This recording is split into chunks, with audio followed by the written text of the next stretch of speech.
As we had last left it off, the party bid farewell to Clan Hawktooth and started making their way through the Maltokian forest. Along the ways, you encountered a number of creatures and obstacles in your path, but it wasn't too difficult for you guys to overcome them. You became aware of an individual known as Alzon the Vengeful, a hobgoblin warlord who was seeking to unite the goblinoid clans that subsided in the Maltokian forest. However, deciding to focus on your destination, you avoided any possible encounter with their tribes or selectively retreated and continued on your way. And now we come to the morning of I believe it is, hold on, so you're moving at a very fast pace. So 1, 2, 3. Yeah, so we come to the morning of the 4th day of travel. And I believe somebody just somebody failed their wisdom saving throw, didn't they? I think it was Rennas. Yeah, I think it was. Yeah.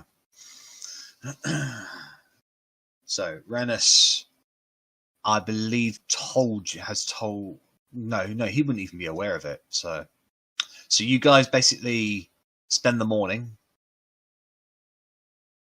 preparing, waiting for this intrusion upon your privacy from a known enemy.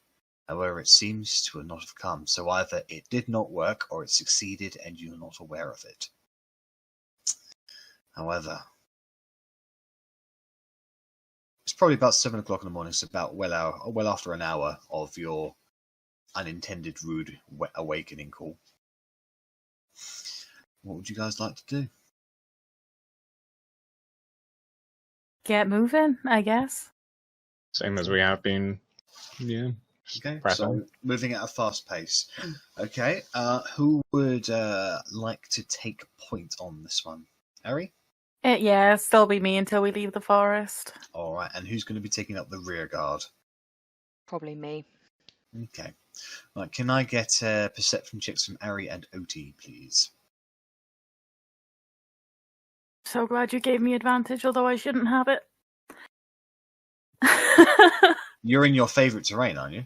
Yeah, I am, yeah, but the favourite terrain, like I said last time, is unless you have proficiency in the skill, you're not meant to have advantage. But you were nice to me.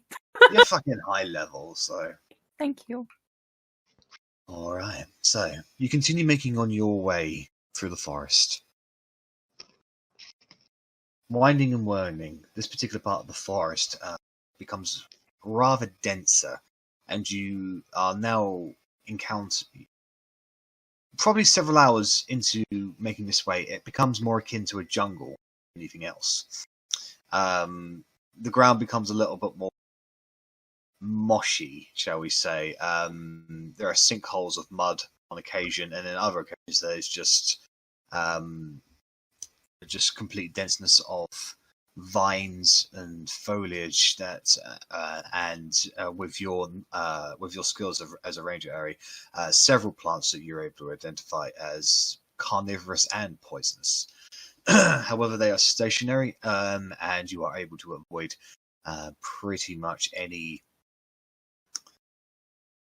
delays in your journey by finding the safest and most direct path possible. Not gonna lie, I kind of want to try and harvest the poison ones. Okay. Do you want to go ahead and make a survival roll for me, please?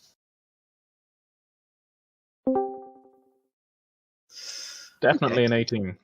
Okay. Yes. So you spend about 10 minutes going up to one of these plants, and this particular one has got several spikes jettisoning out of the spinal cord, and the mouth itself is more of a kind of like a rosebud sort of thing. However, it is spiky and spiny and a sickly green kind of color. You're able to very, very carefully apply a dagger in the out of the stem where the stalk meets the actual bud itself, and giving it a slight little nick, because this plant is probably the size of, since you're a halfling, the size of your arm. And it starts oozing out this reddish kind of bluish like liquid. It kind of mixes in stripes with each other, and it's got the most repugnant smell that you've seen in a long time. However, you're able to fill up a flask by doing this to several plants, and you're able to get yourself a flask of Maltokian flower poison.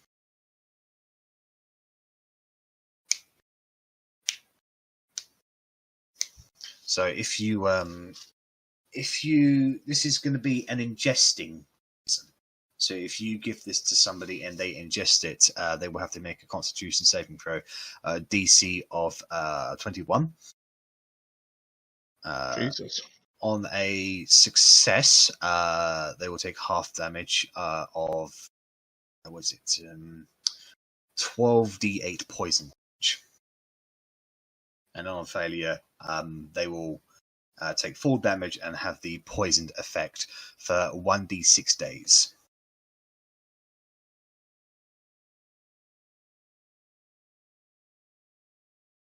So that's going in the next soup. It looks mighty delicious. Truly a good find. Rennas just looks at it like White's face and just goes, just get the thing away from me, yeah? There you go. I've put that in my bio, because that is a lot to have typed in my inventory. Okay. So, you continue on your way, making your way through the denseness of the forest. And because Arri is leading, you are not impeded, especially when the forest becomes very, very thick and quite difficult to manage. You would become lost if it wasn't for the skills of your ranger. And you're quite confident there are no magical means that are making you be lost in this particular forest.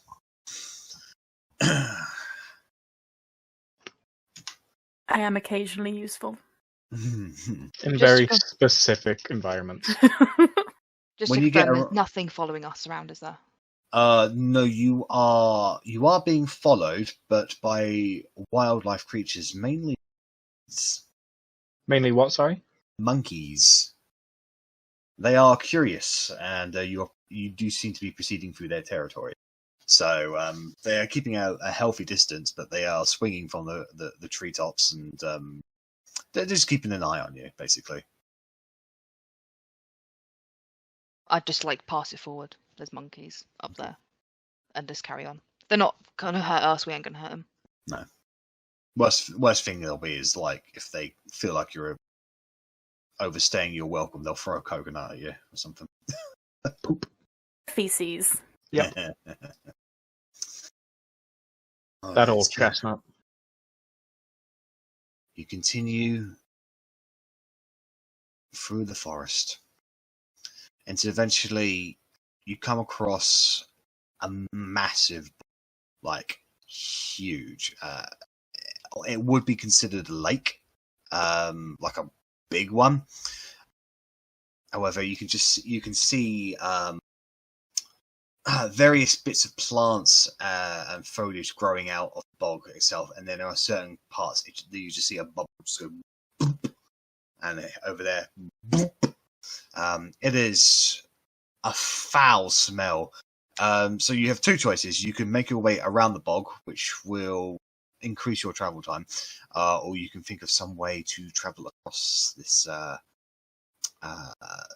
disgusting impediment to your journey.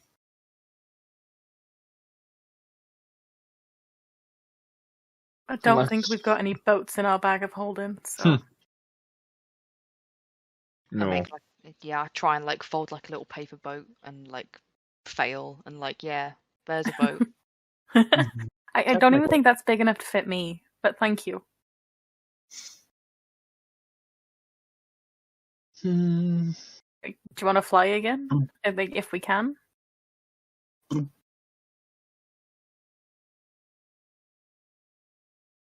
That or I can water walk us. It's quite a hot day as well. How far is it across?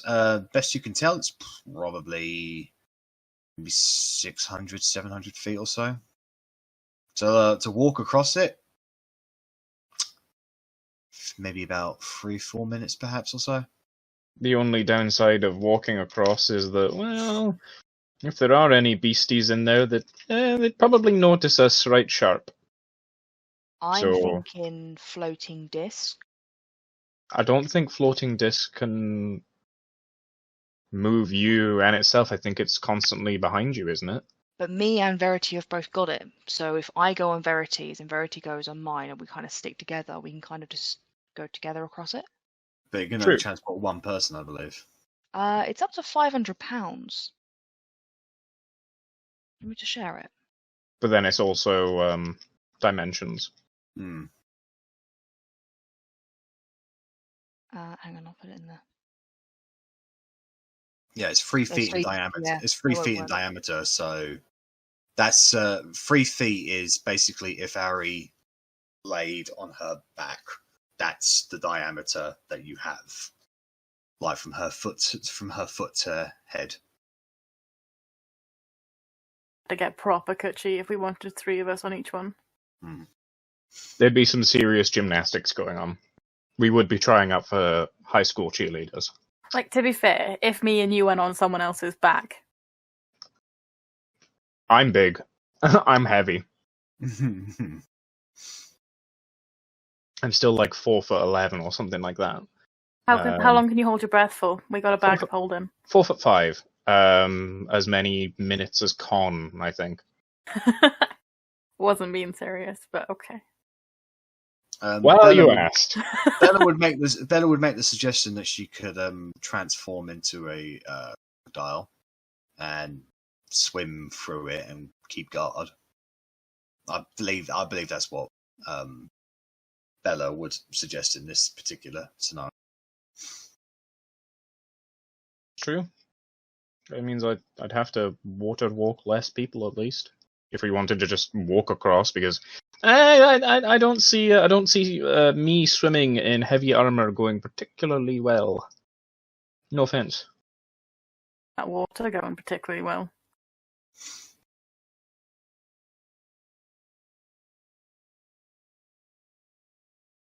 That's true. Yeah. I can ritual cast water walk. Less spell slots. Entirely up to you guys. It does count as a ritual. I think it lasts an hour, and it only takes 1 action to do. But then, is it worth us sitting down for 60 minutes while I water walk everyone? I mean, it might be worth doing that, and then keeping the spell slots in case something happens, and then we can try and get out of them with spell slots. True, but the only thing I'm concerned about is if it takes just as long as it would to walk around it for me to get everyone to walk over it, is there any point in walking over it? Well, we're probably looking at an additional hour, maybe 2 hours of like your travel time if you walk there. Well, if 3 people polymorph and then you water walk someone who can carry me. True, I don't mind spending a spell slot.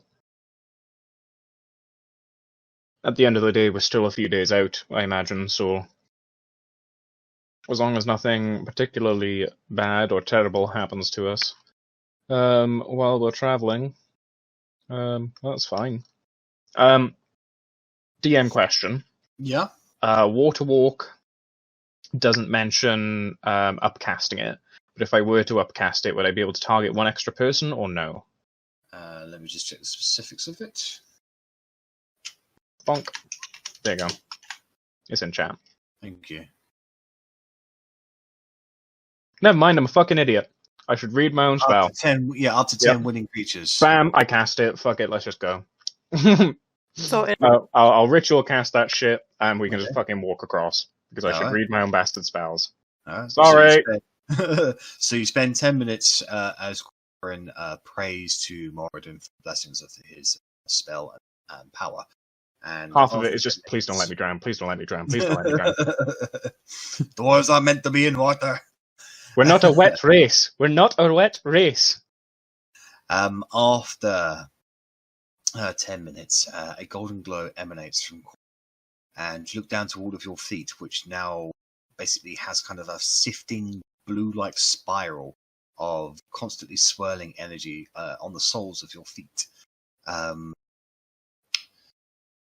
You wander over to the water, the boggy water. You dip a toe in, and it's like walking on actual, like, solid ground. You tell the difference. So, you start walking across.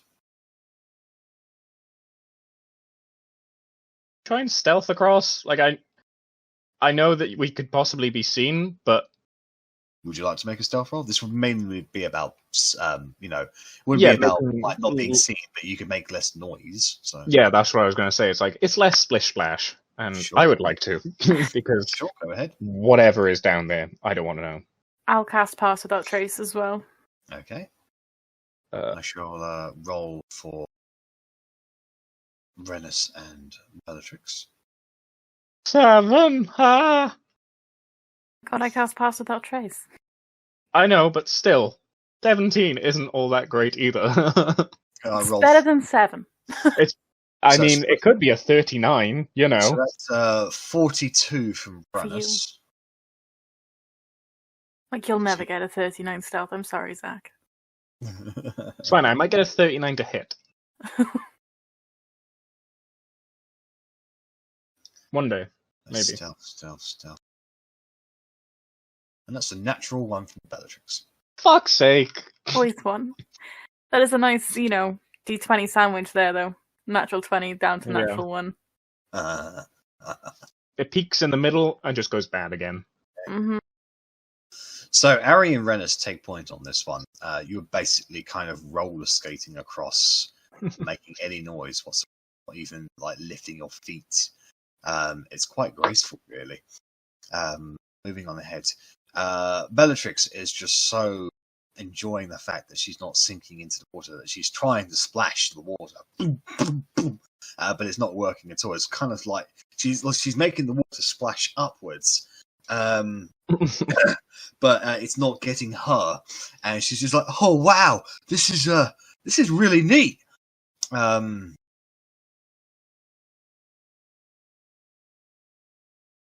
Just bear with me.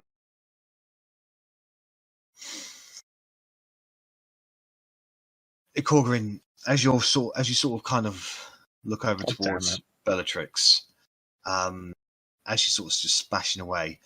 You do notice about 40 feet away from her in multiple directions these maybe kind of scaly-like tails kind of dip from the water, disappear, seem to be making their way towards Bellatrix. Kind of just point at Bella, just splash less.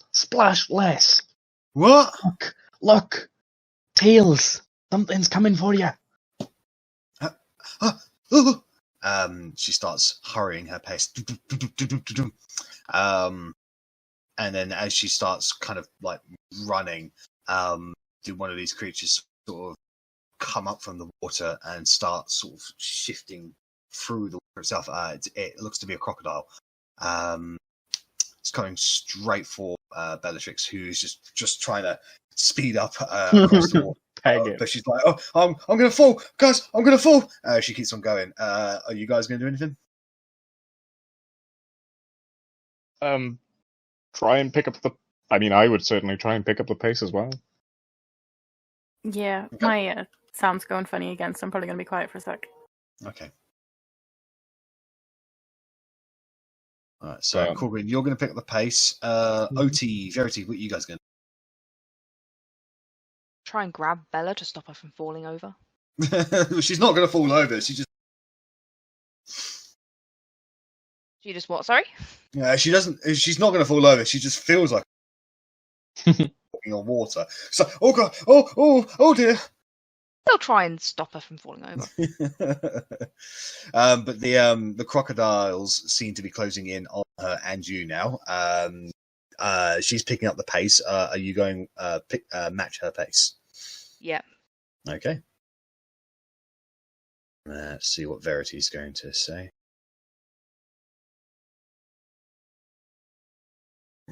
So Verity starts running as well. You look over. Rennas has already made it on the other side. He's fine. He's a little bastard. As you all start picking up the pacing and just legging it, crocodiles are going for you. You're probably you're over halfway there, and they're nipping at the heels of Otti and Bellatrix. Some of them are actually starting to clamber in on you, Korgrin, because you can't move as fast as. And just at the point where you feel like you've got a combat encounter on your hands, they all swim away and disappear beneath the bog's water. Is that because we've reached the other side of the lake? No, you've got about another third of the way. That's even worse then. If anything, we should go faster. If the crocodiles don't want to be here, we should dip out even quicker than before. Go. I've made it to the other side. I'll have my bow ready to attack anything that I can see going towards them. Okay. So you keep your eyes peeled.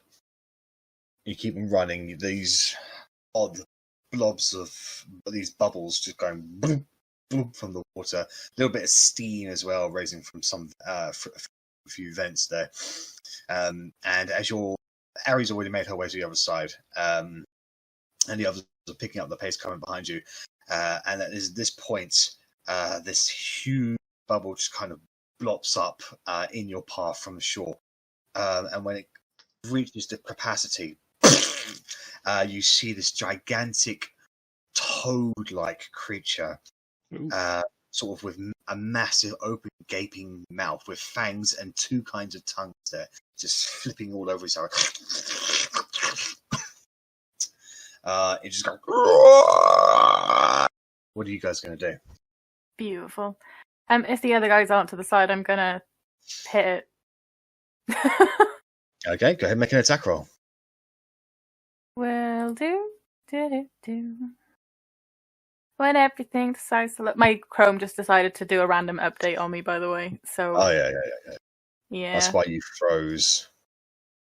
Yep, it's why I froze, why I left, and... I'm not suggesting anything, but from my perspective, it looks like you've just froze with, like, resting bitch face. Oh, I have resting bitch face, it's fine. I am fully aware that is just my face. That is a hit. Go ahead and roll damage. From you, Verity, about 20 feet. So the arrow flies forward, and it just launches into the back of it, and just goes, and its body kind of like bounces inwards before returning shape. Yeah, it looks to be rather rubbery in nature. So that's what Arri does. Rennas is gonna hide. Y'all are so mean against this fucking frog whose land we've just stepped on. Look at this frog which just kind of leapt out of the water and made really weird noises. I rolled a natural one. Strange tongue. I rolled a natural one for stealth for Rennas. Uh-huh. Hasn't been aggressive, it's just showed up. Yeah, as far as I'm concerned, it's being aggressive. Uh-huh. It's making weird tongue motions.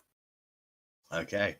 Alright, so that frog needs to make a constitution saving throw. Yes, but there is such a thing as going around it.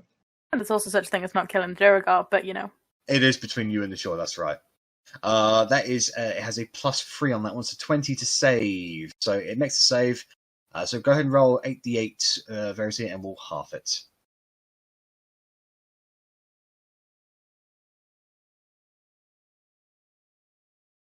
No magical explosion today.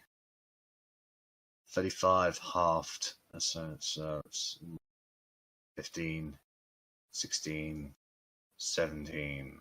Yeah, 17 points of damage against it. So it's a sickly green, like kind of veiny power just sort of pulsates from originating a point within its belly. It just sort of stretches out over its shoulders, over its head, and onto its tongue itself. And it just goes, and it just ripples as this greenish like pus just starts seeping out of some of its wounds. It definitely looks hurt from that. However, its tongues are going to stretch forward. That is a +6 on that one to hit Verity, and then the other one's going to Bellatrix. That is not going to hit Bellatrix's AC. So I believe that's 18 to hit you. So actually, a +5 might hit Bella, but she could react and do the. Yeah, she'll do the reaction thing. So, so that is 2d8. So you take a 13 points of slashing damage, Verity, and you are grappled as the tongue wraps around you, and you are lifted up into the air. And then there's a bonus action. It's going to start withdrawing you into you, and it basically brings you up close to its mouth, and it looks like its mouth is closing and basically engulf and swallow you whole, Verity. Korgrin, Otti, you guys, what would you guys be doing at this point? I'm going back for Verity. It's between you and the shore, so you haven't made it to the shore yet, so you won't be going back for Verity. Like, I'm going to smack it with Mother's Mercy to try and get Verity out. I've been inside something else. I don't like it. So you rush up to this gigantic frog rubber-like creature with fangs, with Mother's Mercy, and you take a swing. Go and make an attack. Yeah, that'll hit it. Go ahead and roll damage. Now, what part are you aiming for? The tongue or the frog? Actual frog. Okay, so you do 12 points of slashing damage against it. Sort of bounces once again, and that looks kind of deflated. Verity is still grappled.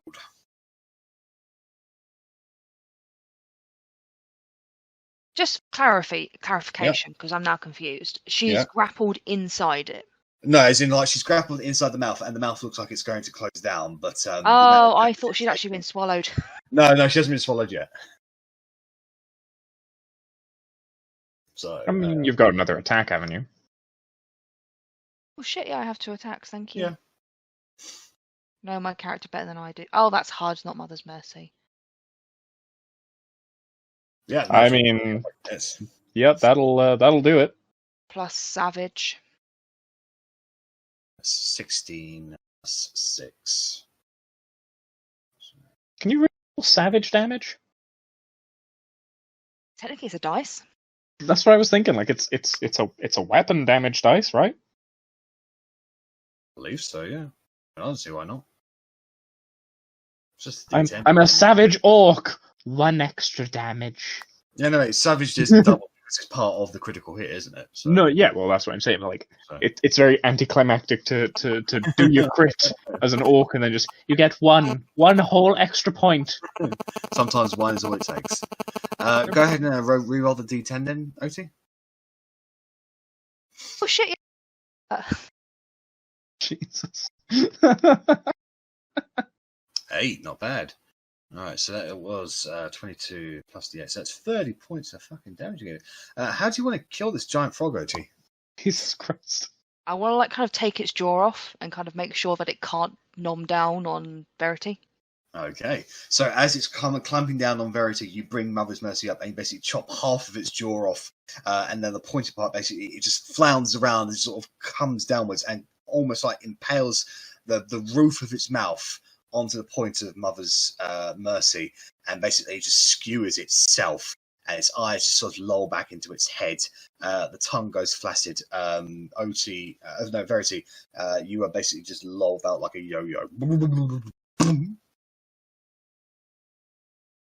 You see this creature now slowly sink beneath the waters.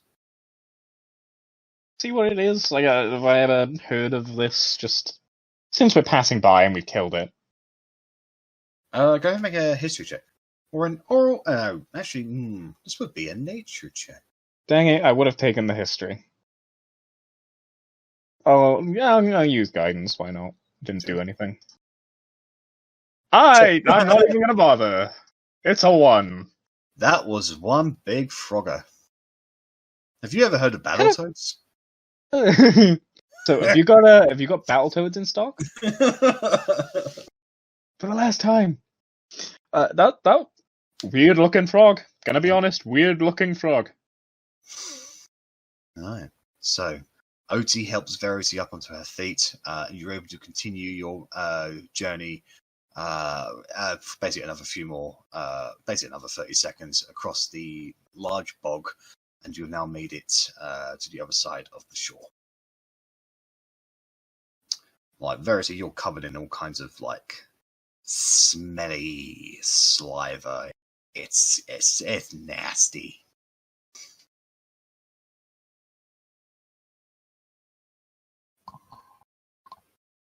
Gustin. I think you meant to say meh. The digitation yourself, you smelly git. I can imagine Verity not prestidigitating herself just to be a Yeah, I know. If I have to get swallowed, you will have to deal with it. All right, so the Humid bog as well, is like full stifling. Ugh. The bog is behind you, and you continue on your destination. Utilizing your skills and abilities, you're able to avoid a few more dangerous like creatures. Nothing that would pose a problem for you, but something that you'd rather just like not have the hassle to deal with on the way. And eventually, night begins to fall. How would you guys like to camp tonight? Nice. Like we have done the last few nights. So you're gonna find some shelter. Like if we can, if there is any, or like somewhere that looks like it can be easily defendable. Like even if it's like against a cliff face or something. Like. Go ahead and make an investigation check, please. Investigation. Guidance. Thank you.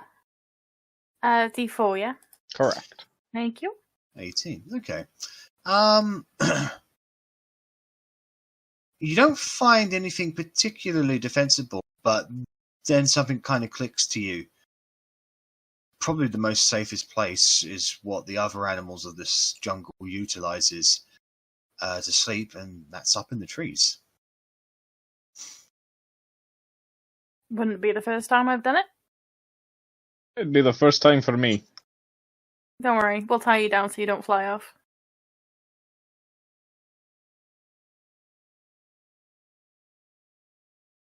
See what Verity has to say. Yeah, like a bowl, just hovering. Yeah. I don't see why not. Tiny hut would be fine for you, Verity, but there are none of the trees would a branch in the trees would not be able to support all six of you. You'd have to find effectively your own thick branches. Maybe two of the lighter people could share a branch, but it's not massive. You can sleep up there relatively safely. You can't sleep in the same spot, shall we say.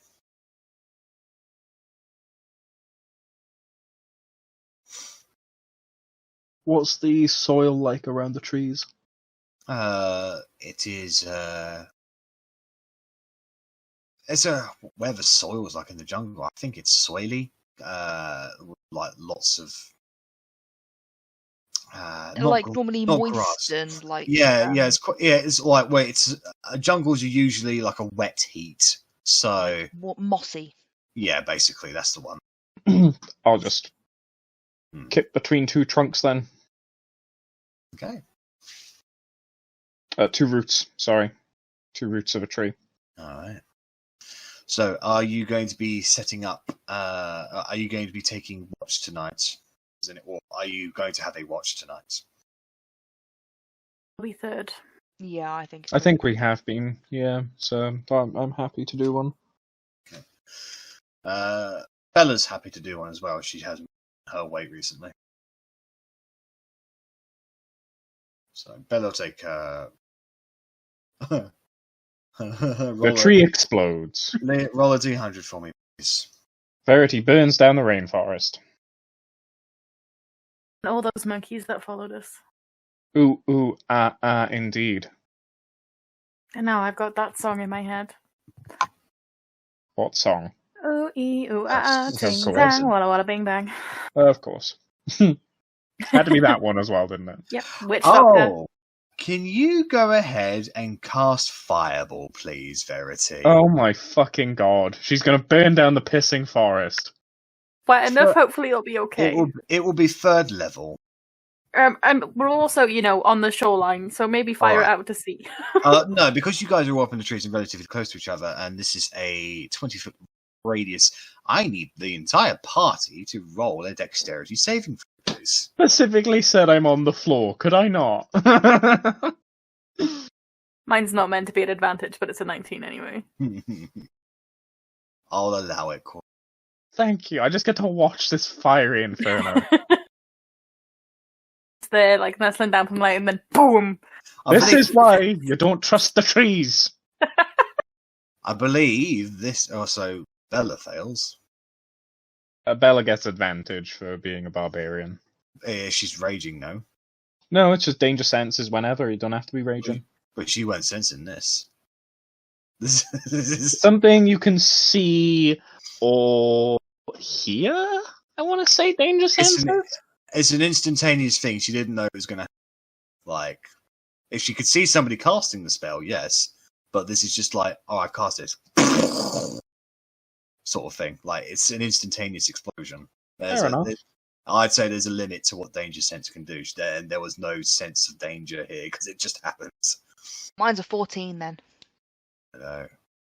Rennas. How's that saving throw working out for you now, by the way, Verity? Are you glad that it's as high as it is? Do you wish it was lower? Rennas just made it, so he takes half damage. And he'll use Uncanny Dodge to take no damage. He would, yeah. I think it's evasion, not Uncanny Dodge. I don't know if he has evasion. I think he does, because he specifically likes to dodge breath attacks. He does have evasion, yes. He takes no damage. Alright, Jammy so...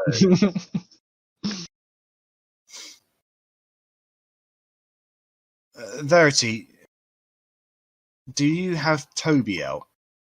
Oh, poor Toby.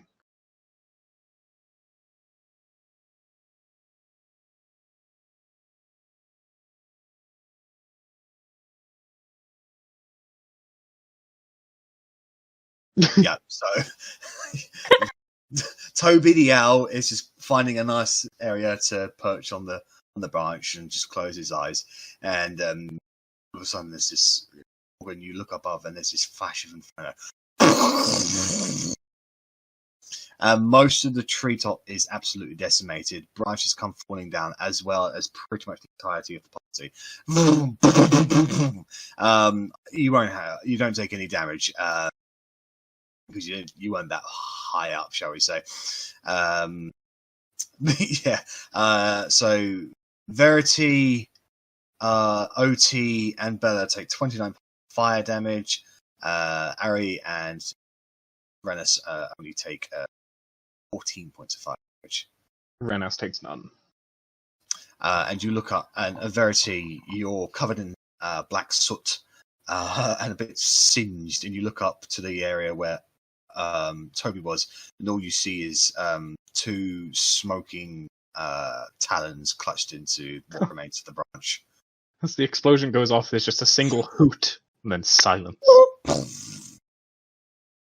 I mean, yeah, then the explosion, but... And whether your tiny hut is up in the now half destroyed tree.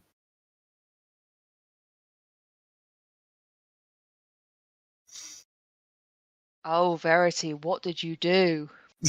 This is why. Trees are bad. The trees don't want to be climbed. We are not meant to be climbing trees. Why didn't we just put Tiny Hut on the floor and get in the hut? No one can see in the hut. Verity is speaking, but Verity isn't making noise. Just the Discord things lighting up. Just there's nothing coming from Verity. I'm sorry. Can you hear me? Yeah, I can hear you. Is the tree technically like flat enough now for more people to get it? Oh, I'd say the tree is half on fire. You might have to. You might have to do something about that. Otherwise, that fire might spread. I'm gonna use control frames to tone it down. Okay, sure. You want to cast control flames? Yeah, it's a cantrip, so we're good. Yeah, no problem. So you cast control. And the flames that were starting to sort of might potentially become a wild forest fire dies down, and they cease to be, and all that remains is this spherical like scorch mark around the trees in the canopy where this explosion just happened. Oops. Our own hubris led to this. We belong in the dirt. Just as God I belong in the fire. Just as God intended. There was a 1 in 100 chance of her cast. It was going to happen eventually. We've all been waiting for I it. know, but it had to happen in time. We were joking about Verity sets the forest on fire. Verity burns down the Amazon. Amazon rainforest, bitch. Let's do it. All right, so you guys are on the floor. Korgrin, your mossy trunks are A-okay. If anything, they're quite warm. Oh, it's like that lying up against a radiator. It's lovely. Yeah, it's nice. Oh, it's good. I hope I'm not on first watch because I'm getting all snuggly here. I mean, Korgrin to be on first watch. Bella, whose hair is a little singed, just flicks your back behind the ear. Verity. Oh my god, I smell like burnt frog guts. Oh, God. No, it's... Oh my god, I smell like a burnt frog guts. Burnt frog. Oh.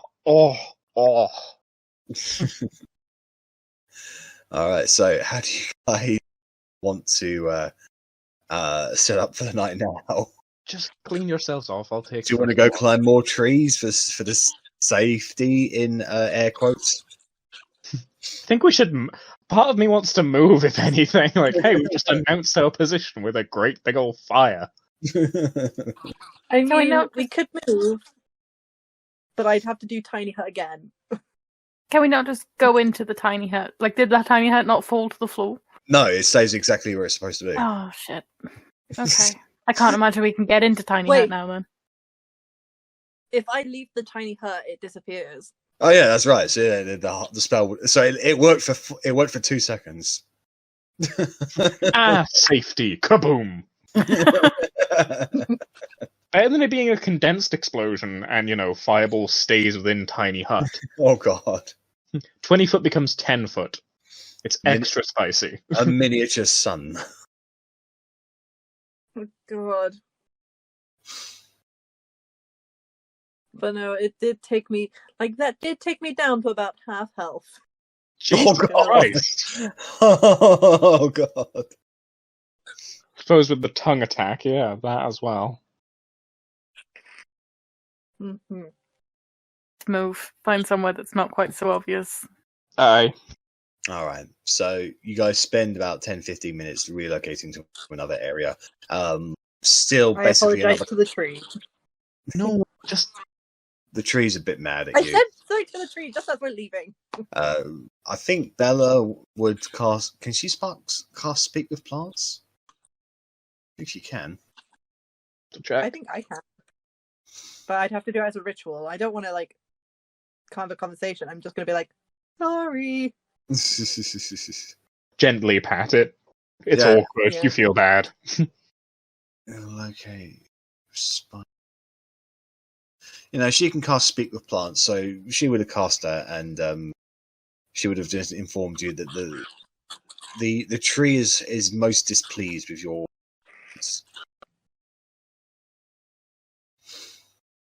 However, in whatever ways that Bella would say that. Okay, so you find yourselves a new, fresh patch of trees with mossy ground and relatively high canopy. How do you want to spend tonight in this new location? Like, if we catch Tiny Hut, like, if Verity casts Tiny Hut on the floor, like, we can all go into the hut and we can That's all right. see out, but no one can see in, yeah? That's right, yes. Yeah, shall I we just do that? Yeah, I would do a like alert around it, and like, you know, we'll have a little safe area. Sure, no problem. So, do you cast Tiny Hut again, Verity?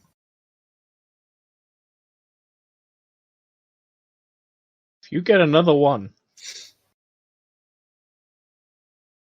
In the hut, just, you know. if it's another 7,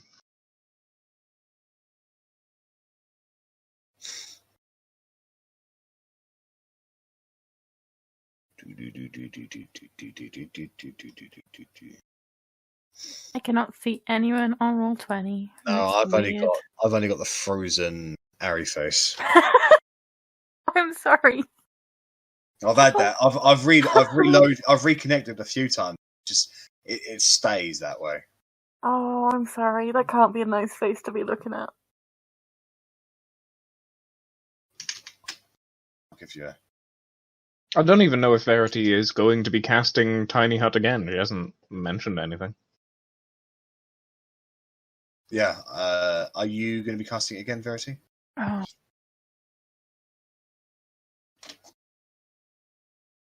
Particularly sassy. I'm looking well impressed. Oh my god, that's embarrassing. Right. Sorry about that. Just need to know if you're casting Tiny Hut again. Oh. Yeah. All right. Why not? Go ahead and roll a d20 for me, please. We're good. Okay. Safe. Once again, Tiny Hut is created. No resulting explosions. And you're able to get inside the hut with relatively safety, as Otti spends a necessary amount of time casting a immediate. So, will you be having a watch tonight? Yes, I'll take first watch. Okay. I'll do third. And Bella will do third. No, I'm doing third. Bella Oh, can do second. Bella can do second. Okay. I'll do second with Bella. Alrighty then. So, can I get the first watch perception roll? Mm-hmm. I will guidance myself. Because, fuck it, why not? Already for the best. That was quite a low roll for me. 16. Okay. So, the evening begins, and all you hear are the strange calls and animal cries from the various nature and wildlife in this jungle.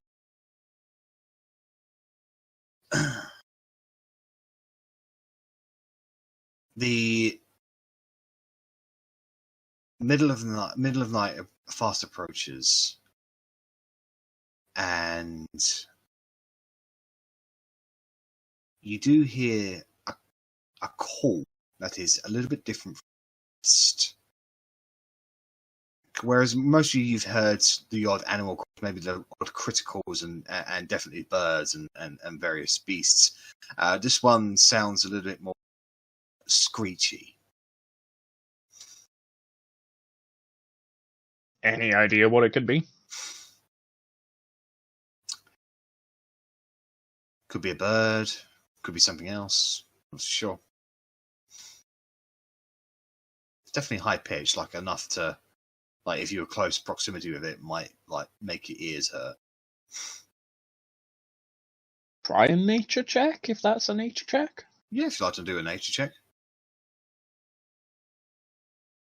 Loud noise, go, ah. Yeah. Ow. I'll keep an ear out, but I won't wake anyone for it. Okay. Certainly not I mean, yet. Yeah. if you'd like to know, just Yeah, I mean, Verity is just sort of hiding across the camp, just strange. Always as she goes. I'll just ooh. Did you hear that? It was kind of yeah, kind of like a ghastly kind of scream. I don't know if it was an animal or maybe there's a spooky ghost that lurks between the trees. Ooh. Can I do anything? Love how it kind of doubled Yeah. into like George's microphone. Then that made me happy. Yep. Glad you picked up on it too. Oh, hey, Rennas. Hello, sorry. I'm here for the Yeah. rest of the session now. No worries. Yeah. I'll let even worse than no wait that's the 6. I thought I had the 6 for some reason and Verity had the 5. Don't know why. Verity, as far as you're concerned, high script noises. No, I don't like. I'll let the next people on watch know. Just kind of I'll do my best impersonation of it to give them an idea. But otherwise, like I say, I'll just keep an ear out, and if I hear it again and it's closer or louder, I'll wake everyone. If it isn't, weird noise in the night. So, your watch does come to an end, and it's relatively peaceful aside from that strange call distance. You go to wake Otti and Bellatrix. So, betcha. Otti, do you want to do the perception check advantage, or do you want Bella to have the advantage, or do you want them to do separate rolls? Give Bella advantage because he's just gone to the loo. Okie dokie. As I say, I'll have let people know about the weird noise, and then I'll turn into the dirt. 17. One more than me. Alright, so as the night comes and goes, continues onwards, the various night calls of the jungle are now exceptionally loud. Let me know when Otti is back, please.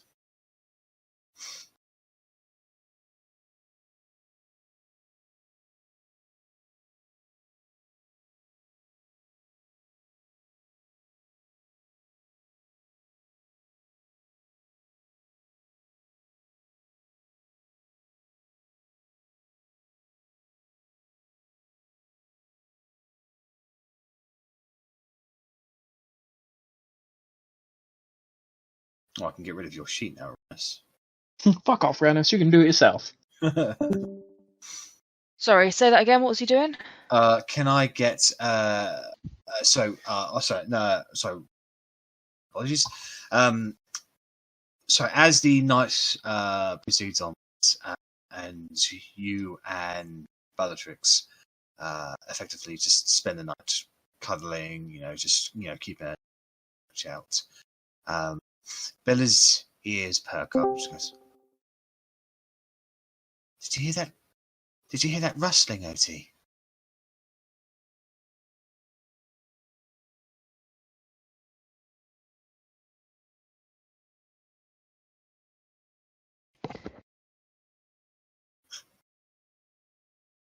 Sorry, did you hear that? Did I just mute myself? I think you just muted yourself. Yes.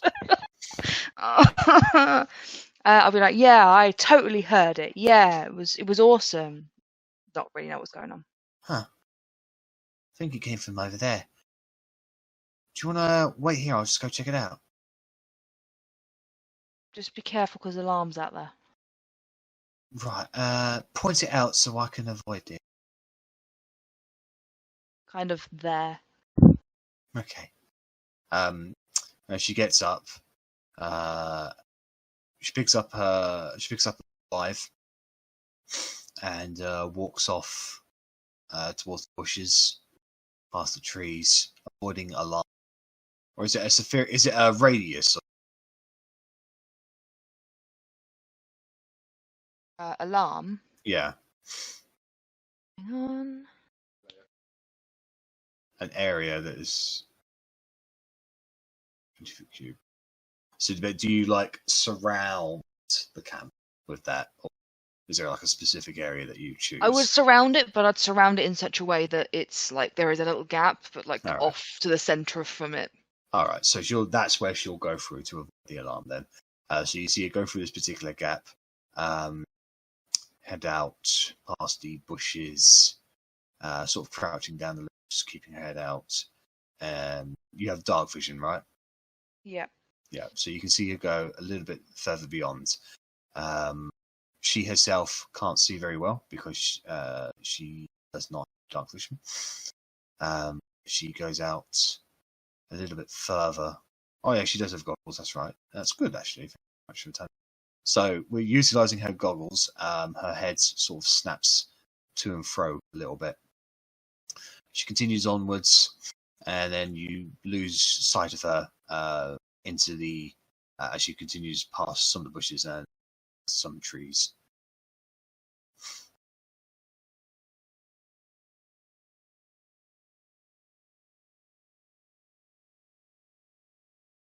I'd give it like a minute.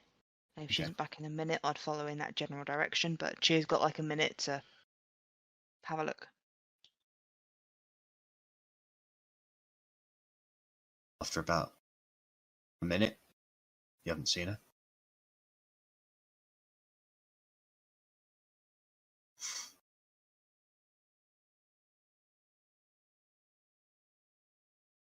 I do have message. Thank you for knowing my character better than I do, guys. 120 feet, I'll try and do message to her, and just be like, Bella, where are you? What's going on? No reply. Bella's already dead. See that? Okay, I look over to Verity, who's awake, and be like, I don't know where she's gone. I'm gonna go find her, and go and try and follow her in where she is, where she went. Okay. So you go past the gap and the alarm, and you make your way towards the area that you last saw her. Can I get a perception check from please, Otti? I would have taken my shield with me, Okay. because 17. Okay. So you venture out there. You look around for about a minute, couple of minutes. Can't see her anywhere. You head out maybe about 80, 90 feet away from the camp, searching around. And then your eyes just pick up over nearby, like quite a thick tree. Make out exactly what it is, but you move a little bit closer, and you see Bella's glaive.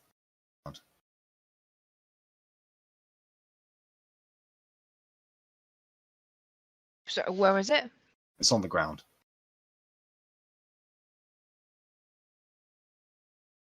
I pick it up. Yeah, pick it up. And It's still relatively warm where she usually holds it. how far away are we from camp? About 90 feet away from the camp. I send a message back to Verity that says, found her glaive, might be worth waking up the others. And I carry on looking for her. Okay, make an investigation check, please.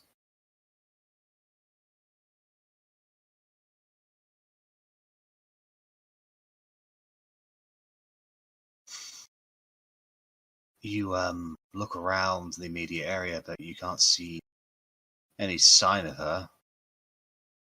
She's not here. Can I try and message her again? Yeah, so you cast message. What do you say? Bella, I have your glaive, where are you? No answer.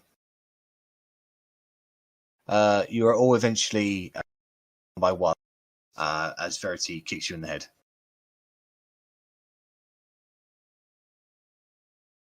Ow.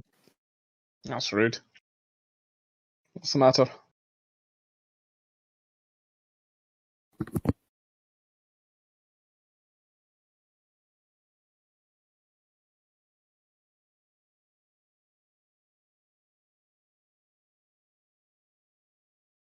At that point, Arri would just kind of like wake up, stand up, and be like, "Well, let's go find her." Like I can try and track her, and I'll put my goggles on and I'll go outside. At which point, I'd probably end up setting off the alarm. Yeah. Ow! It's very easy for you, Arri, to locate Otti out in the jungle. She's basically just like making any attempt to conceal her presence. She's like actively looking for Bella. Oh, I am shouting Bella and sending message to her as often as I can to try and find out where she is. Okay. Going around in circles. I am going to basically from where I see Bella's tracks, because there would be tracks coming out from where we were. Yep. I am going to try and follow them. Okay. Go ahead and make an investigation check, please, to do use your wisdom modifier. I'll be like, there was rustling, and now she's gone, and now I'm fretting. Where are you? It's 1d20 plus my proficiency, which is 5 now. Yep, 5. And my wisdom modifier is 2. Oh, wow. But I do have advantage, because it's wisdom and intelligence checks. That's right. So d20 plus 7. So much better. Oh, fucking hell. You... I'll give it a go with my hammer and shield. You follow the tracks up to around where Otti picked up the Goliath, and they seem to stop there. I'll look up into the trees. That was going to be my thing. Screw you. Make a... Korgrin, you can make an investigation check as you immediately look up into the trees. You're going to want to move your... Yeah, that's better. Sorry, what was that? There was interference. Sorry. Sort of Arri looks up into the trees. You look up there with her. Can you make an investigation check, please? Am I doing it the same as Arri, or just normal investigation? This would still be... No, this wouldn't be a wisdom. This would be like you're actually examining the tree itself. Okay. Looking up there, you can see several bent branches up there, like real thick ones that have been bent out of shape. That is suspicious. Again, I've told you, you shouldn't be trusting the trees. There's a reason my people stick to the mines. And I think Bella's up there somewhere. Scry on her? You can see a bit of location if you scry. That takes time. Simply put, and I've not got my spell slots back from resting. We've not completed a long rest, as it were. I've not napped, so I couldn't scry, even if I wanted to. If I were able to, it takes about 10 minutes to do. Locate object?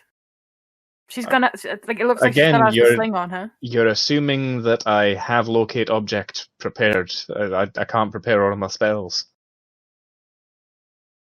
We just gotta go up. We gotta look.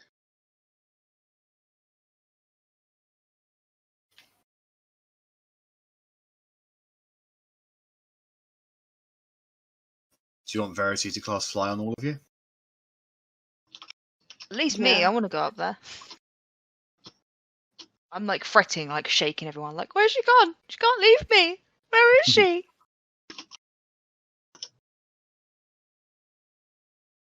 No, if there's no objections, I assume that's I don't see why not. So, Verity, go ahead and roll a d20 for me. I think you're going to get a 2. No, it's all good. So everybody's feet leaves the air, or leaves the ground, and you now have full freedom of movement in every single direction. You fly up towards the canopies and the trees and the branches. Having a much closer look, you can tell that something real heavy probably bent this out of shape. And now that you're on the same angle with it, you can tell that it's kind of a path some ways. Like further into the forest, it looks like the branches and the trees are bent outwards towards you. And then in your location and then looking to another direction to the north, it looks like the kind of a gap in the canopies where something big might have moved through it and bending everything out of the way continues.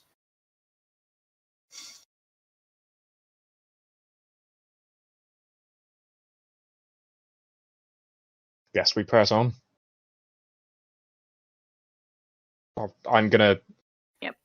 I don't want to go too much into pedantics, but I'm not armored, but I'll put my armor in the bag of holding, Okay. so that we're not leaving all our stuff behind. Like, we don't know where we're going, we don't know how long we'll be. We shouldn't leave our equipment.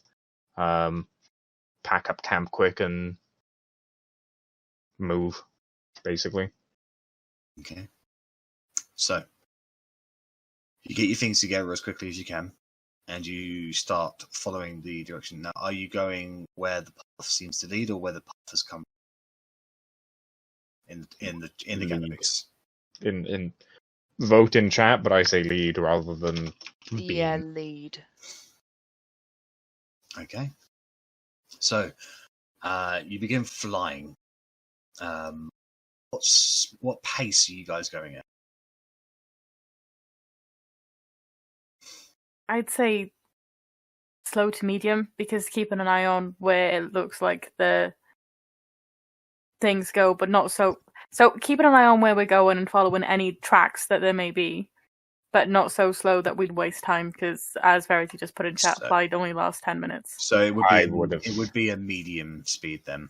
I'd say, agree. yeah. With what Bella said about that she heard something before she went out, I'd obviously be wary of that, as well as frantically trying to find her. At the same time, counterside, I would have said fast, because everything else should be sleeping. If there is a threat in the night, it's already aware of us, has someone, and hopefully there isn't anything else about. And if there is, well, there's already one thing that has one of our party. I was I would thinking probably medium is to recklessly keep an agree eye with on where Korgrin. we're going, because we don't want to go so fast that we miss and completely miss a turn off of it, and then we'll end up nowhere closer to her. Whereas if we go a medium speed, we can at least keep an eye out for any potential broken twigs, broken trunks Yeah, but that's exactly what we're following. We're following obviously broken branches. in the dark. Don't get me wrong, we've got goggles on, but But it's obvious. If there's an obvious path through trees, that if it's a thick jungle, that's very obvious. There's we're talking there's a gap in the foliage kind of thing. Jack, is there an obvious path? Think of imagine it like you have a nice thick hedge and then a car went. The And rest of the hedge is the rest of the hedge is fine, but there's a big hole where the car went. Clearly, you have never driven a car into a hedge. No, I haven't. Because depending on the hedge, depends on whether your car leaves a mark. Just putting that But out with that, there. I would definitely suggest fast as well. And if it's Yeah. that obvious, If it's Car like and a hedge seems cartoon fairly version, valuable. if it's like a cartoon version Yeah, of a car through a cartoon. There's a hedge, running man through a hedge, and he sticks his head Yeah. out through. Then afterwards, and then Yeah. then yeah, I'd say go fast, because that is really obvious. Whereas if it wasn't, then I'd say slow to medium. All right, so moving at a fast pace, you start going the where it leads through the canopies. Can I get perception checks at disadvantage from whoever is taking the lead on this one? guidance for whoever is. Would it Zari not be probably in the normal lead for because me? she's tracking. Yeah, I was thinking. It would Yeah. be normal, yeah. Yeah, so I'll do it. 'Cause And I've was it got investigation you said? And perception. this is perception. Okay, and guidance. Yeah, because I've got a Quite +8, fine. but it'd be a +8 at You can all read the disadvantage. guidance. Oh, and I rolled it normal anyway, so it's fine. This is me just panicking now. And it's... Oh, my... Can we just, like, sign me off now and put me to bed? Okay. Right. Good night. Good night. Arri immediately falls asleep while we're flying. None of us think this is suspicious, and immediately press on. Okay, so you guys, following Arri's lead, fly through the canopy as best as possible, leading the path as best as you can. Eventually, after about 5-ish minutes or so, the trees become less dense and they become more spaced out, but they become even thicker, like as in one tree branch could hold. As at this point, you have to stop and sort of look around a little bit, and you continue on your best shot. What you can just about see where a path has been made, and you continue going on. For another 5 minutes, and at this point, fly will end, and you now are yourself. Do you want to land on? Or do you want to stay in the treetops? If it's ended, I'd say land where it's ended. See I if we can see anything better from the ground. was going to say, like, I'm certainly not going to be acrobatic, so there's no point in me saying treetops and trying to swing like a monkey. It's not going to work. We can fly. Stay in the... This is the fly finish, sorry. Yeah, I'd stay in the trees to see if I can see where the path may go, if there is even still a path around us after that lovely perception check. And then I'd climb down. Very difficult to tell, Harry. Yeah. So I'd stay in the... Like, I'd land on the tree, see if I can see anything at, like, a general direction, and then I'd climb down. Okay. It's best... The general direction that you've been going so far is, but you don't know the direction whatever's happened, whatever you've been following has continued to move in that direction. So now you guys basically have a choice to make. Do you continue moving north, or do you want to branch off into another direction? What do you guys want to do, basically?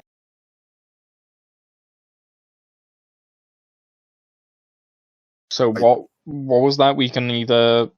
So you can, well, from the path that you've been taking, canopies that's been opened up, you've been heading in a general north direction. Now that you're down on the ground, you cannot see the canopy path anymore. Considering that the trees here are absolutely huge, and way more spaced out, so there's less foliage to basically break. It's very much more difficult to tell where this creature has gone.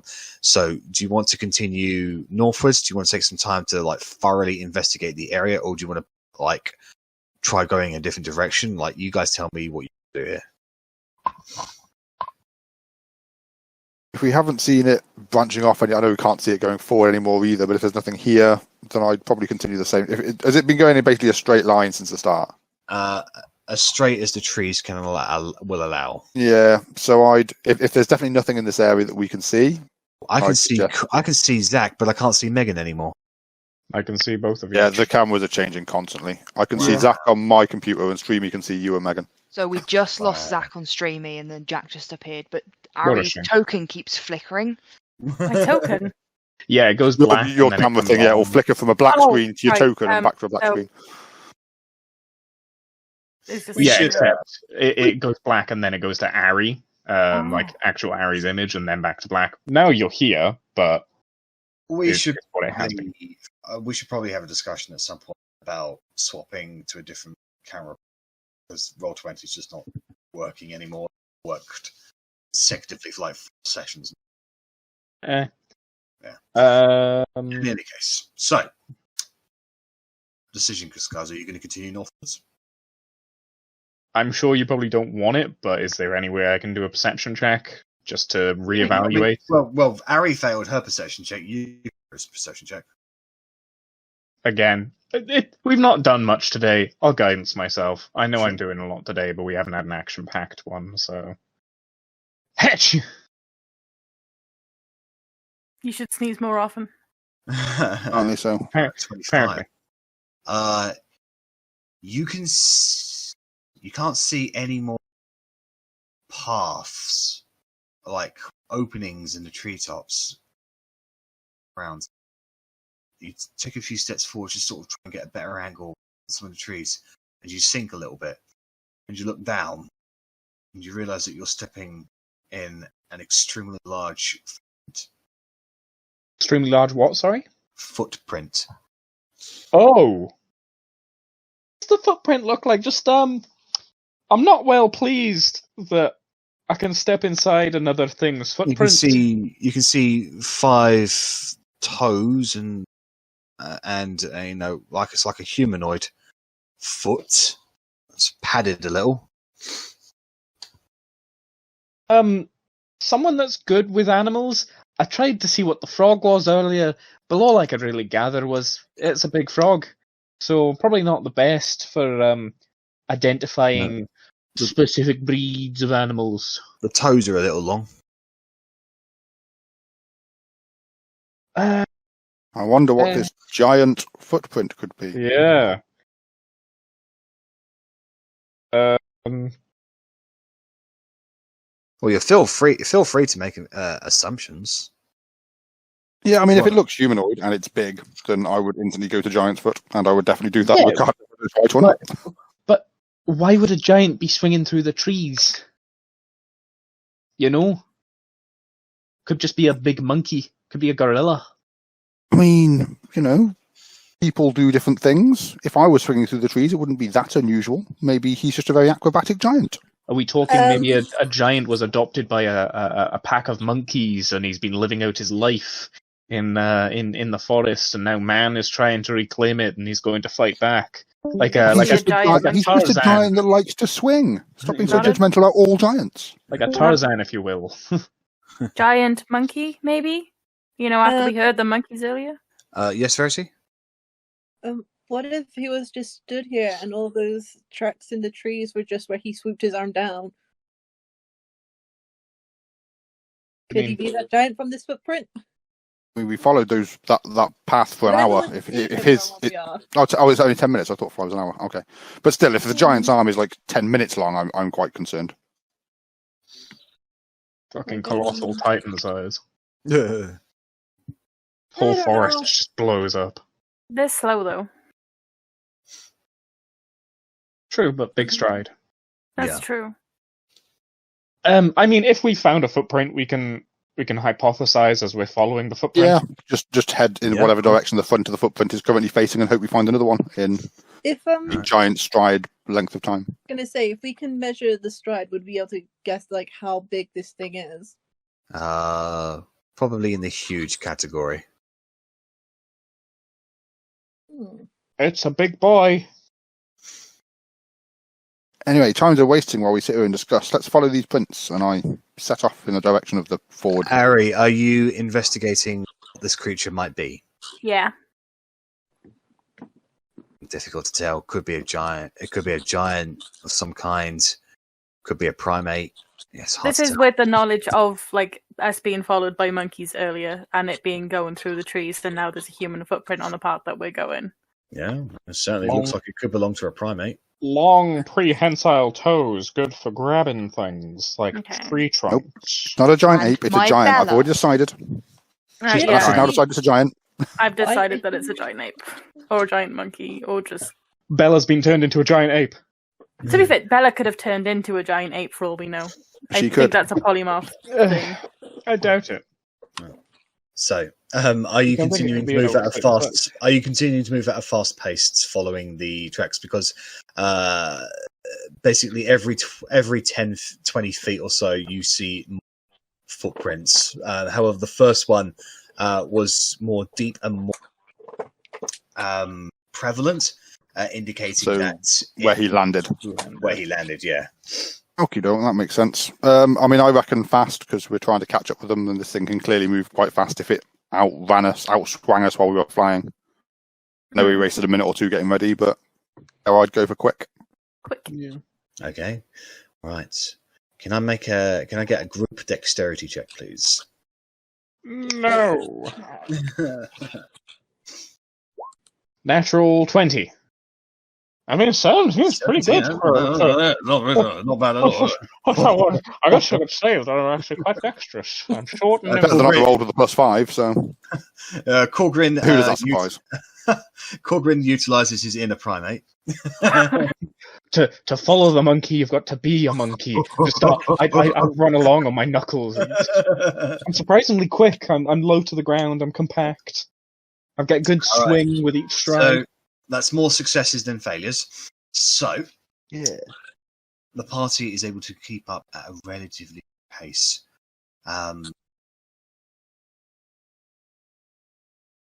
You proceed onwards, going for probably amounts to about hours. This is why we don't investigate spookies in the night. Eventually, the trees open up a little, and they become into a more of a rocky kind of plateau-like area. And this area seems a little bit more flattened, like it's seen a lot of heavy activity. And at this point, Korgrin, your passive perception will pick up a loud in the distance, right at this point where the sun is starting to peek over the edges of the canopy.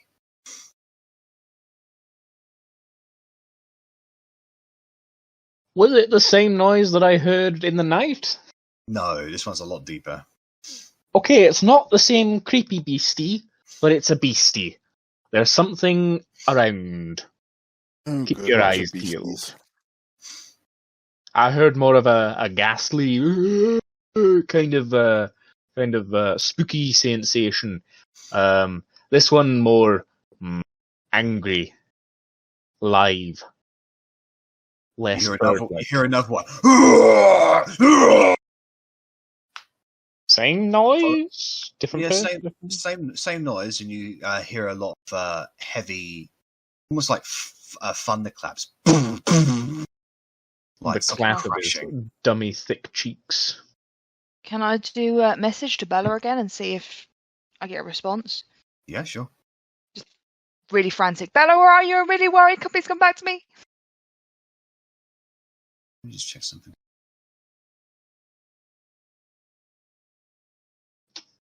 Patty cake. I think it's patty cake. Playing it with his ass, playing like bongos. You get a message back, Otti. There's some monkey business happening here. Oh my Jesus, really? Bella would make a fucking joke, I'm sorry. Oh, she would. But still, I'd still give that reaction to her saying it. We all go back to bed. Leave Bella to deal with her fucking great She's escape. monkeying around. That's the name of the And fucking now I've map. got that song. God damn it. I could have been sleeping right now. I'm not even joking, that's the name of the map that's coming up, monkeying around. Okay, I send another message back to Bella that says, "Do you need help? I have your glaive." Maybe. They're really angry. Guys, Bella pissed off a monkey. Maybe she took its banana.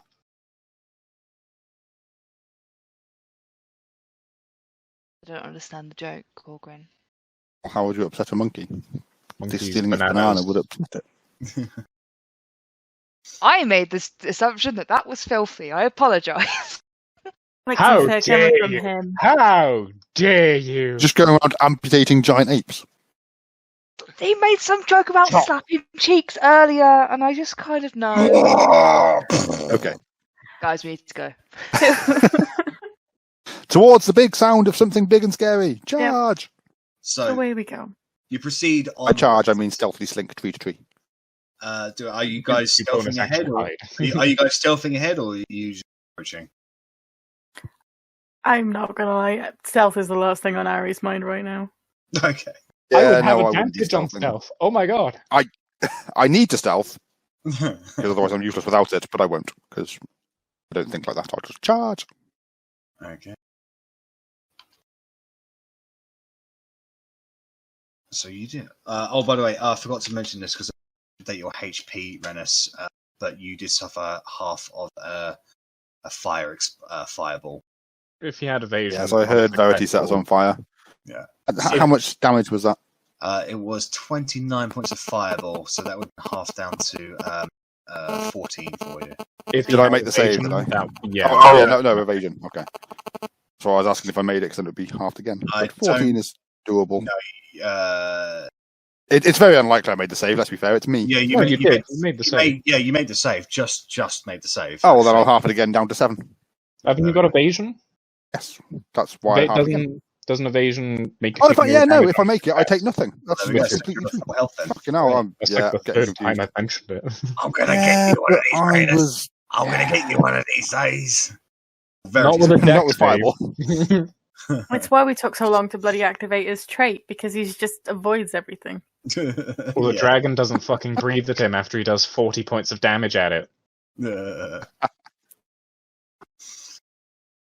Okay, so you guys proceed on ahead. And eventually, you're now going up a very large path onto a plateau, and it opens up, and you see this stone-like, maybe a holy site, maybe a structure of some kind. But you see multiple pillars, as well as this stone-like slab in the middle that's raised a little bit. And in the middle of the slab, you can see Bellatrix looking really nervous and confused. And around her, on top of these pillars, you can see 3 huge monkeys, and they are staring at each other, roaring at each other, beating their fists and their chests at each other. It looks like they're challenging each other. What do you reckon, guys? I could walk in there and beat my chest, and I could challenge them straight back. They would immediately crush your skull. Though they are all male. Yeah, that's what I was saying. Do you think that they think that Bella's a female? Don't think she'd survive whatever encounter you have in mind. No, I don't want them to do it to her, but I can't think of why else they'd fight over her. Hi guys. So I can't speak with animals, and she points to this one. This one thought I was a lost part of his clan, and wanted to take me as a mate. And then these two came along and really liked me, and they think I'm a giant ape as well. And now they're challenging each other rights to me, and I don't feel very comfortable here. Called it. Yeah, we need to save her, because, yeah. You're a giant human. I'm surprised they thought you were an ape, though. I mean, you're big, but they're definitely bigger. Yeah, they're not very clever. Ah, my kind of people. And this is coming from me. Can you message her to polymorph into a mouse? I say that to Otti. I mean, surely we can handle 3 apes at this point. It's not polymorph, it'd be wild shape, but... Whatever. She changes shape. If I do something, they're gonna lose their shit, and I'll get stepped on. Okay, could you do like a thunder wave at that tree over there and cause a distraction? Hopefully they'll go towards that tree, and we can sneak in, grab Bella, and run off. They start jumping across the pillars, still like challenging each other. Thunder Wave is like a 15-foot cube, by the way. So she could go over to the tree and do it, and then yes, it would attract attention to Otti, but they'd come over here and we'd run away or kill them. I think I'm the only person. Me and Bella will be the only people with armor on, because obviously we're in the middle of watch. So I mean, my AC drops by like 1 if I take my armor off. It's fine. Pull the dim door, grab her, and because I'd rather avoid fighting them if possible. Oh, but the frog's okay. Yeah, the frog that's blocking the path of my sister to the shore is definitely okay. Yeah.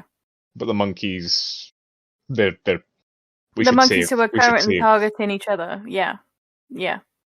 Okay. I'm glad we come to this understanding.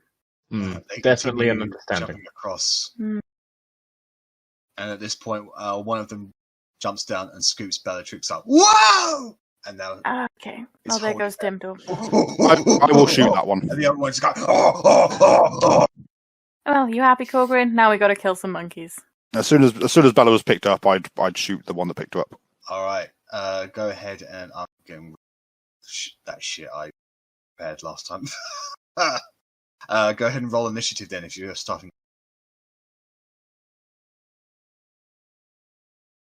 Hiya! You guys are fucking monkeying around. Monkeys.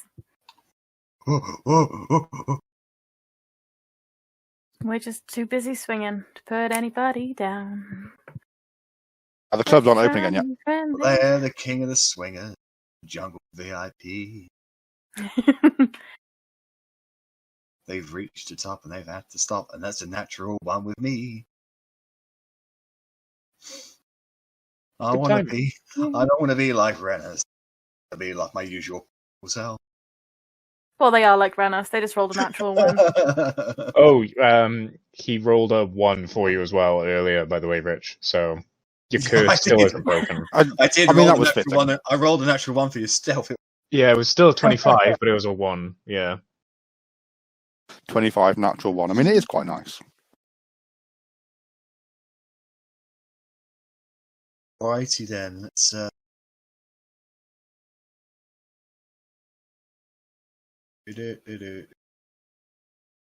Right, Verity, you're up first as these monkeys are once one of them's picked up Bellatrix and has just pointed out the rest of you who are beginning to battle, and the other two turn around, seeing this challenge to their territory. They beat their fists and and they're prepared to challenge you as well. What are you going to do? Okay.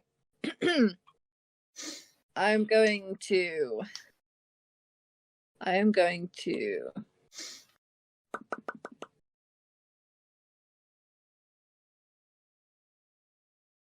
just double checking my spells. Okay. So bonus action first. I'm going to cast Far Step on myself, Right. which means I can teleport up to 60 feet as a bonus action each turn. Yep. And and teleport to Bella, and then with my action, I'm going to dimension door with her out of there. Plop her somewhere safe. Fire step, did you say? Far Step. Far A-S-A-R. step.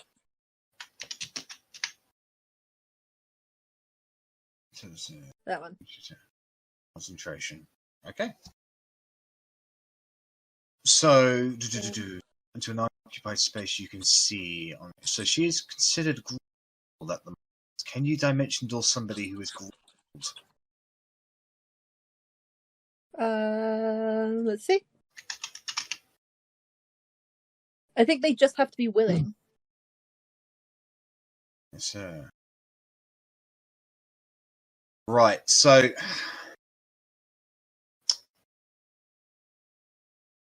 this is the thing. If she, her body is only, you can only see her head at the moment as her is being covered by this fist. So in this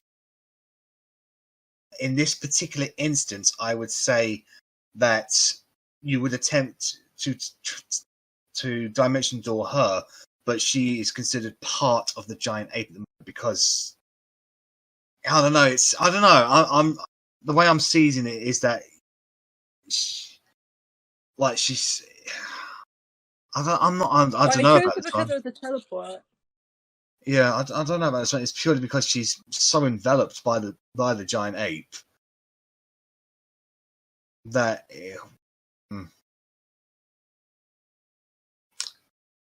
I'm going to make a decision and say it's okay. I'm going to say yeah, because mechanically it can work because she is a creature. Even if she is enveloped by another creature, she is still a creature. Like if you're inside a dragon because you've been swallowed, you could dimension door that person outside of the dragon. So yeah, I'm going to say yeah. So you can teleport to 60 feet and then dimension door. And then I'm just going to teleport us to like around over here or somewhere. Righto. So you immediately take one step, run forward, jump up into the air, crack it away, and appear right before the giant ape's fist. touch Bellatrix on the head. She looks a little miffed that you're touching her hair, and then dimension door away, and the creature's fist closed completely. And you peer over there, and all three of them look over and just go. Oh! They look angry. All right, so that is, has she got a? She's got nothing on her at the moment. I was just gonna tell her, like, calm emotions, maybe.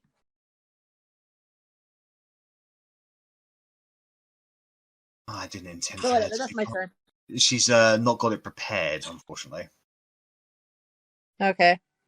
Okay. All right, Otti, it's your turn.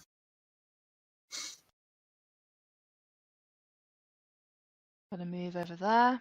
Actually, no. Actually, initiative count 20. Bellatrix will start running down here. That's where she'll get to. Okay, I was behind this tree anyway. I was so go over here. Give her her glaive. Will that count as an action? I'll consider it a bonus action. Okay. And then go over here, and I'm going to ready a hard attack. Okay. I've got my shield out. I'm going to ready a hard attack. All right. Arrabella, it's your turn.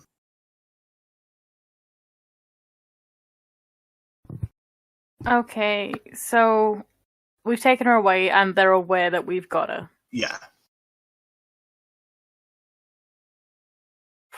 Okay, cool. I'm gonna have to attack them, aren't I? So Up to you. I'm not gonna lie, I don't really want to.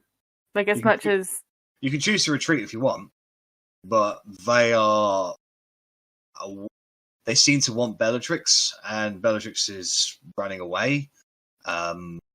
And they consider you. They can see you guys, and yeah, they're primitive creatures to say the least. They consider you a hostile. I'm gonna have to attack because like everyone is way too close to them. Us getting away from them, and especially with how big their swings are. I'll go for the one.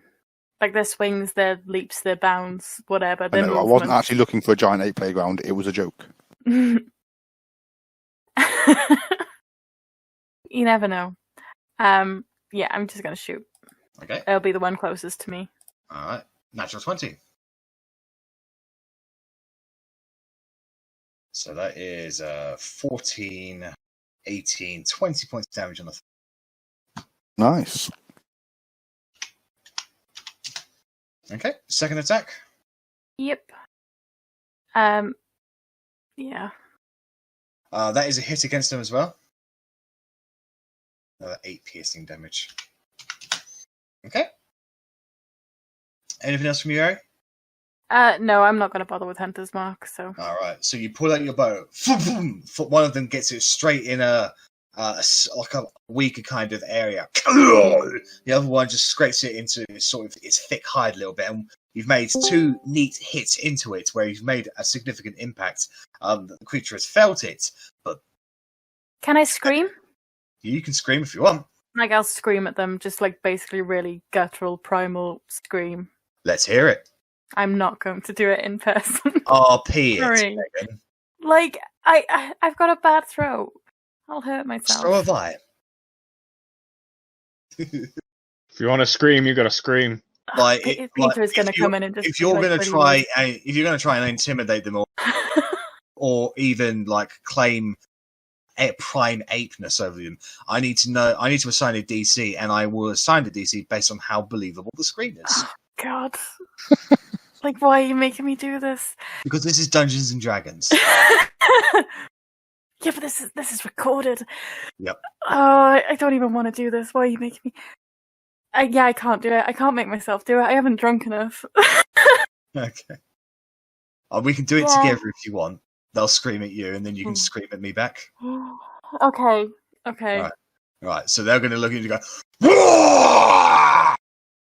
oh, this is going to go awful. I can guarantee my voice is going to break.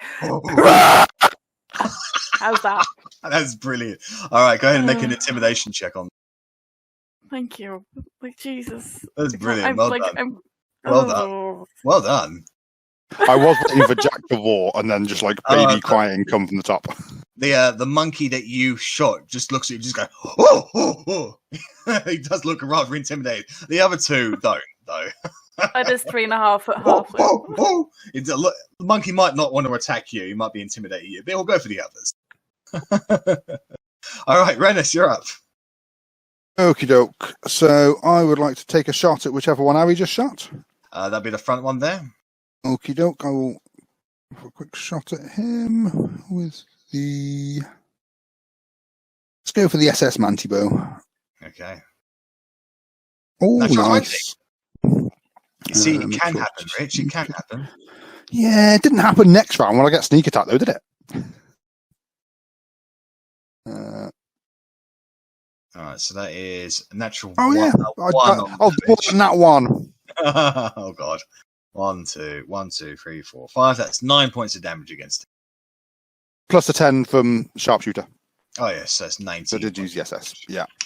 I will then run up to this wall, So which I'm you assuming shoot is a him- wall. Yeah, that's right. So you shoot him right in the nipple. Bet that hurt. And then I run up there and try and hide.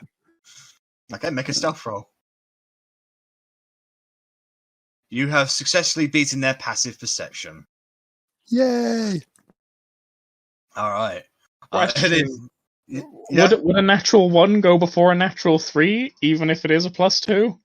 Yeah, natural 1s and natural 20s are the and for initiative are the only thing that doesn't matter.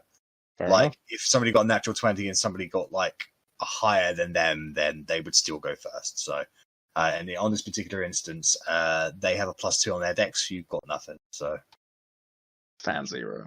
alrighty then. So, this monkey is immediately going to come for you, Verity.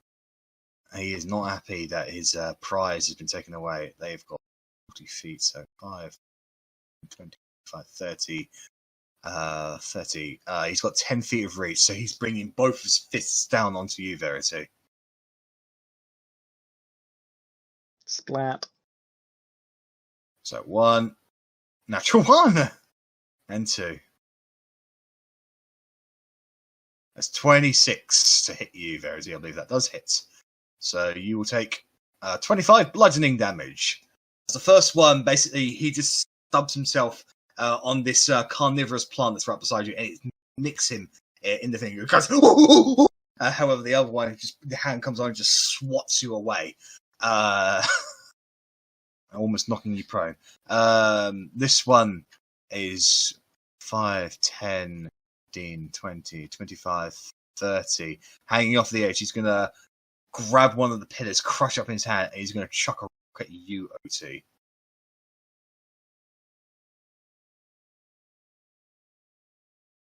Natural 20. Well, shield won't help with that. It'll help in thought. So that is minus the 6 to that. 1, 2, 5, 6. It's 22 doubled to 44. Plus the 6. 1, 2, 3, 4, 5, 6. That's 50 points of damage against you. Bludgeoning damage, yeah. So this rock just kind of and almost it smashes into a million pieces as you take the brunt of it. And they just go. He just looks at you, just go. All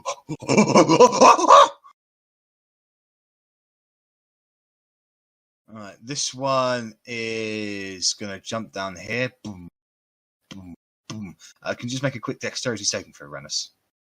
Yeah. As he's basically just going to trample over you. He doesn't see you. That's what I get for hiding.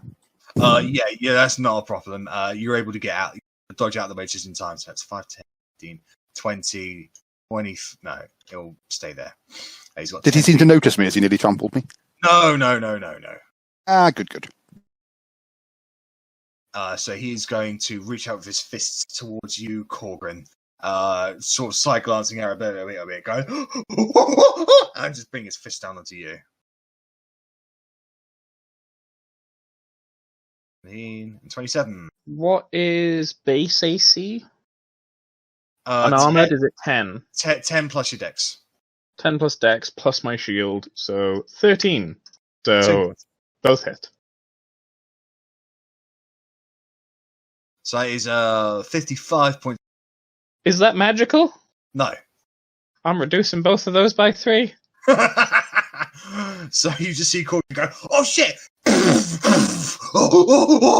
Never mind. While I'm wearing heavy armor, I'm not reducing those by 3. Oh god. That's 55. So is that 55? Yes, it is. Oh fuck. Right. That is their turn. Korgrin, you're up. That was painful. Well, I'm gonna roll initiative for Bella now because she's got her shit now. I'm gonna have a go on initiative 20. I suppose that's enough of this monkey business. I would like to cast a spell. Sure. BBB, I need to draw a line. It is 100 foot long. 100 feet long, 20 foot high, 5 foot thick. So I need to go... Impressive, Korgrin. It's got length, it's got girth. It's got height, which is weird. Can I double back a wall on itself? You can, but it won't hit them twice. No, it's just for coverage. So maybe I'll do, I don't know, 25. Nah. I'll just kind of, like I say, just double back it a little bit just to make sure that that one is there. So I'm going to cast Blade Barrier. Whirling grass cutter goes brrr, and I'd like to draw a line that is basically that. So I don't know if you want to like trace over it while it's there. They could actually jump over it. That's the thing. Well, they could. They could also suck my dick because they're going to start their turn there, and anything behind it gets 3/4 cover as well. Yeah. 60-10 slashing damage. That's pretty good. So that's your first 6th level spell, isn't it? It is. It is indeed. All right. I was going to use it against the dragon. The dragon died. Okay, so Could someone trace over that line, by the way, just to... sure, I'll take care of that. I don't have a steady hand. A line's a line. Perfect. Beautiful. Honestly, best. I don't see any problem with that straight line at all. It looks perfectly straight to me. I don't have a straight hand. Molto bene. I'm as straight as that line, the guys. Fantastic. So all this is kind of facing inward, obviously, so nobody gets burred by it on our side. So, Korgrin, you clutch your holy symbol, and your eyes go golden a little, and you reach out to Moradin, and the ground itself sort of opens up, and this spectral, effectively soaring machine just comes out, and they start slashing around at impossible speed, and they start immediately surrounding the apes who just go, whoa, whoa, whoa! Okay. And I will step away. That's my action. 5, 10, 15, 20, 25. Oh, is that that's melee? Yeah, creatures opportunity attack. I'm just checking if it has to be feet or if they have reached. It is 10 feet. Find out. So it's going to change what I do potentially. Reach.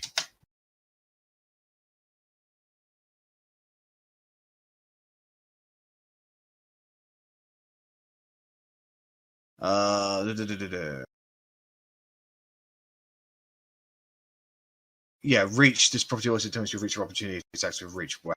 So, because they have reach, they will have the extended opportunity. Then I'm not moving. Okay. I'm just gonna stand my ground, hope to survive. And I will 3rd level. Nah, fuck it. I'll 4th level spiritual weapon as well. All right. Because that's a bonus action. That's right. You bringing out your axe? Just why have one spiritual weapon when you can have an army of them? No, I don't have an axe. I have a hammer. That's right. I forget. Somebody else uses an axe. How dare they? They insult me. So it's going to be 48 on a hit, which we will see if I do. Turn down this axe. Pardon? From memory, you actually turned down this axe, so...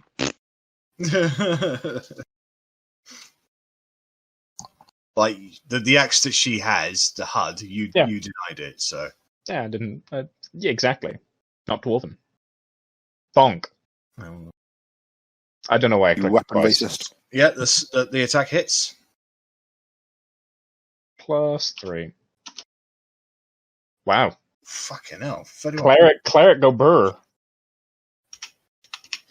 So the hammer immediately comes up and basically smacks down to the hand that has just finished attacking you. And you hear this sickening crack that is its knuckles sort of smashing a little bit. Oh. Jesus Christ. All right. Anything else you want to do, Korgrin? No, that's me done. I could action surge, but I don't want to. Verity, you're up. You have an ape on you. You also have 3/4 cover. It's like an extra 2 AC. That was Verity. I believe she's had enough of us. Yeah.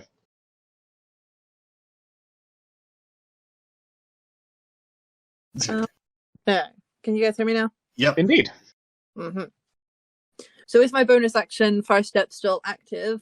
Did you make a concentration check? No. Make a constitution saving throw, please. Yeah, with like a 25 or something to save. Nah, it's halved. Damn it, the DC's half the damage. Yeah, 25. So the DC is 12, I believe. 12. So you make it. You make it. So I'm concentrating. So I'm still Yep. concentrating on it, which means I could go 60 feet anywhere. That's right. Try to keep it on the map, please. I know you like to go off the map. I'll go up into this tree. Okay. So, and the owl just goes, oh! Like you can see its head over this huge spectral whirling Attack on blade Titan barrier. style. It's going, oh! It goes to grab the top of the wall, its fingers get cut off. Oh! All right, so that's your bonus action, Verity. I'm gonna be like, bad monkeys! Just cast a fireball out here to get these two. Sure, that's That two was a death saves. slow ping. How did you do a slow ping? Slow computer. Ah. Oh, and 18, one of them succeeds. Okay, I forget how This many. guy's a fails. Hang So, on. are you casting it? What level are you casting it at? Level 3. So that would be 8d6. I forget how many it is. Every goddamn time. Don't know why, it's like so Eight. iconic. 86. Roll. So Meh. this guy takes the full 26 fire damage. And this guy will take 13 points of fire damage. So if the fireball immediately flies off. The one who's kind of leaning off of the pillars over the side of the cliff at the moment, just through the just goes, and he's able to dodge away. The one that is currently enveloped by most of the blade barrier just goes, he's just completely covered by fire. You can see most of his chest hair has been burned away, and now you just get a full display of his manly, apey chest with a shot nipple off. Ooh. Okay. All right, so that's Verity's turn. Otti, your turn. And then, yes, just stand limply. I really hurt you guys! Oh, God. Same. Really bad. Yeah, me too. I am going to. Shit, I don't know what to do. Hope you don't shit. There's a tree here if I want to shit. When in would Rome. What's Bella's dex? Would she go first? No, you have 19.3, so. Okay, I'm gonna try and protect Bella as much as possible. Right. So if she's over here, I'll probably go like over here, and just Okay. like if any of them come, I'm just gonna hit them with HUD. It's All much right. more of a defensive thing. Sure, no problem. And bonus action, second wind, because I am hurt, Okie dokie. Mood. which I have to remember how to do it because it's D10. 1d10 plus fighter level. That's a D8, not a D10. Yeah, definitely roll a d10. Plus 9, so 16. I'm a little bit better. Oh, better. 16. All right, so Bella is going to turn around and she's going to look at the one that held her, and he's going to need to make a wisdom saving throw. 17, I don't think that succeeds. I'll just have a look. I think it probably does, because Bella's wisdom's lower than mine. Yeah, her wisdom is 2. Spell save DC is 15, so yeah, that fails. She was trying to cast Tasha's Hideous Laughter on it, but unfortunately the spell fails. So as a bonus action, she'll go into a rage. And she'll run off down here. Alright, Arri, your turn. Okay, so this time I will put Hunter's Mark on the one that's closest. Sure. Get rid of my spell slot. And Oathbow again. That's a hit. 11 And piercing. 6. 3. Yep, and the second one's a hit. Yep. Another 13. So 2 more shots fired, one to its neck, one to its side of its neck. He's looking real hurt now, actually, the amount of attacks he's suffered. Do you want to move anywhere, Arri? No, I'll stay where I am. Alright. Do you want to continue your intimidation? Only if I don't have to roar again. You would have to roar, because I have to assign the DC. Just because my flatmate was very concerned. Like, he literally messaged me. Idea that if you're being murdered in your room, you'll receive a supportive text from Pete next door. that is literally what it was. It was like, is everything okay? I'm like, yeah, I just had to roar. As you can see in the Forgotten Knights chat, noise effects dice, I'm like, apparently it does. So, yeah, I can't roar again. I can't do that to him again, because I think he's also playing games online, so I wouldn't be surprised if his headset is picking up my roar. I'll be fine. Go ahead and just make a simple constitution check to see how loud Arri can roar. Decently. Pretty loud. Roll 20 remembers the noise, despite the fact that my mic is off on roll 20. So Arri once again roars out, and this creature just like, oh! He doesn't like that. I thought this was the one I intimidated before anyway. No, it was this guy. He was Okay. the closest one to you. Alright, Rennas, it's your turn. You are hidden from this creature. Okie doke, so while I'm hidden behind him, I will take a shot with my Manti Bow. DSS Sure. Manti Bow, obviously. All 3 hit. Yay. I get a sneak attack this time. And if it didn't, I would have plus 10'd it. Alright, so it's 15 plus 10, so it's 25 points against. And the 22 as well. Yeah. Alright. 47. How do you want to kill this giant? Yeah! So just like from behind, like a fucking coward, I'm just going to like shoot straight through the back of his neck, and the arrow's just going to pop out in front of him, cough up blood, and it collapses. Right, so the arrow just goes straight through his back and neck, out from the front of his mouth, and he just goes, It gets all woozy, falls forward into the meat blade barrier, and you just see it just get cut to shreds. Gruesome. The thing is, around is 6 seconds, so it's just slowly feeding into this meat grinder as the fight continues as well. And seeing as that one's now dead, I don't really have to run away to hide. I was going to run up to that tree, but I will just stay right here and try and hide again. Okay, make another stealth roll. You disappear into the tiny little rock that you've come to call home.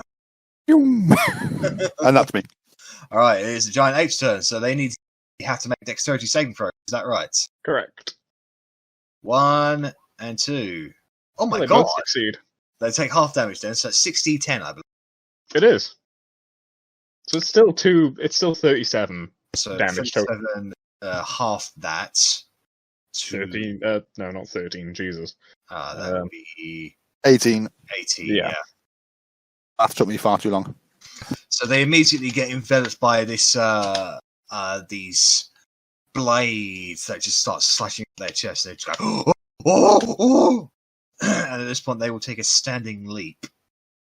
And this one's going to jump over the blade barrier. They will land there. That'll activate Otti's action.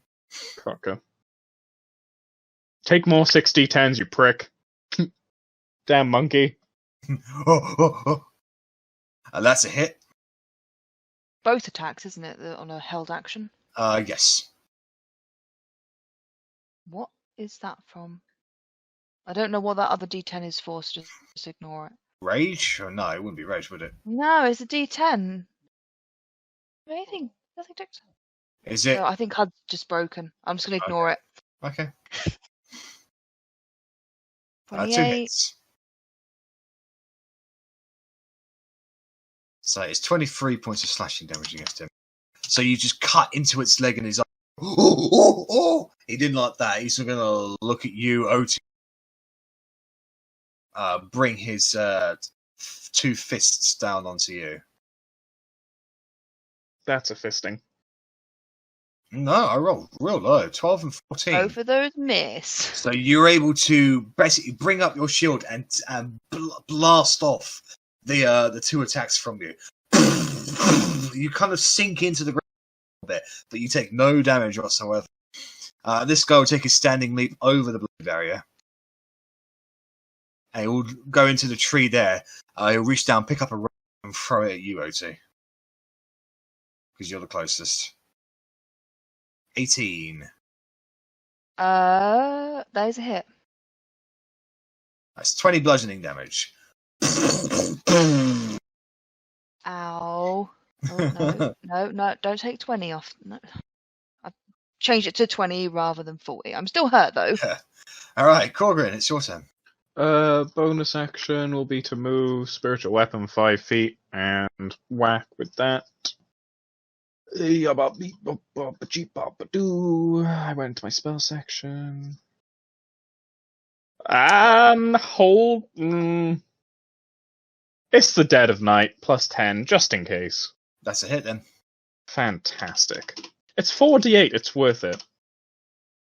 Apparently it's not worth it. Actually, that's not too bad. It's kind of, so you smack him in the back. He's sort of like crutching on his back, just sort of walking on 2 legs at the moment, kind of doing like the strange Egyptian-like dance of it. You look stupid. You're a stupid monkey. Do I want to melee or do I want to? No, I don't. Not really. Not on 45 hit points. Okay. I will. I will also 4th level. Guiding bolt. All right, make another spell attack, please. Indeed. Guiding bolt is 1d6 for each level above first. This shit is bananas. Bananas. That's a hit. What was it? I just looked at my fucking spell. It's 4d6 plus 1d6 for every spell level, so it's 76. Another 25 points of damage. So a guiding bolt shoots out from you, hits it square in the shoulder, and you can see it creates a massive blast area in that pit where you can kind of see bone marrow a little bit, like really tore a chunk out of it. And it's going, and he's still like combat effective, but he's now glowing like a Christmas tree, a very angry Christmas tree. And then I will 5, 10, 15. I will hide in the corpse of the Colossus. Okay. Right, Verity, it's your turn. Okay. Which one's less hurt? That one up there.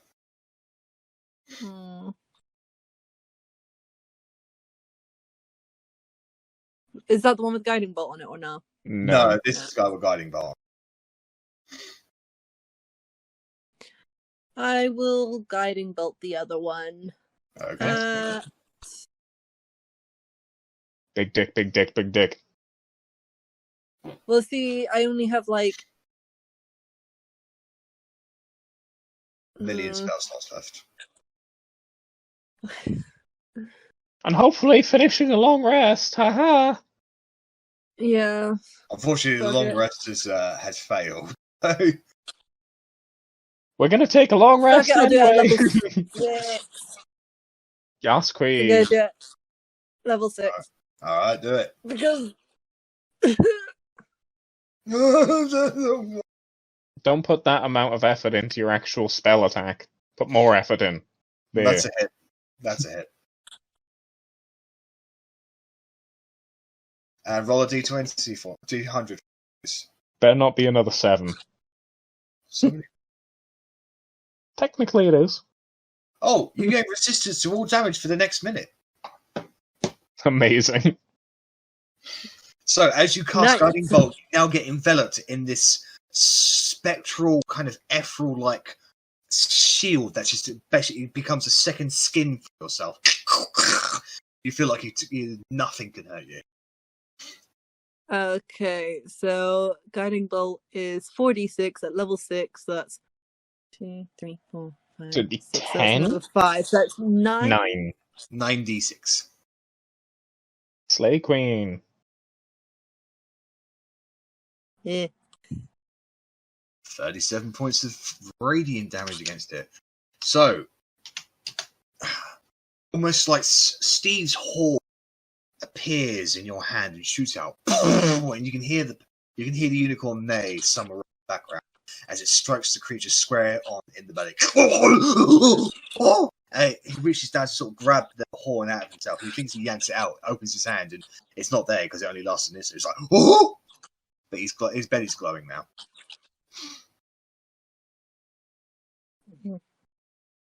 Any bonus actions from you? I'll use my first step to teleport 5 feet into the air and just land back where I am. Okay. All right, Otti, it's your turn. I'm going to actually use magic, and I'm going to do Green Flame Blade on this one in front of me. It's an advantage.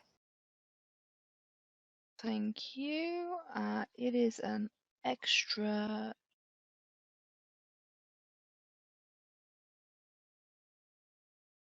cue sheet? That doesn't make any sense. That does make sense. I'm just being stupid.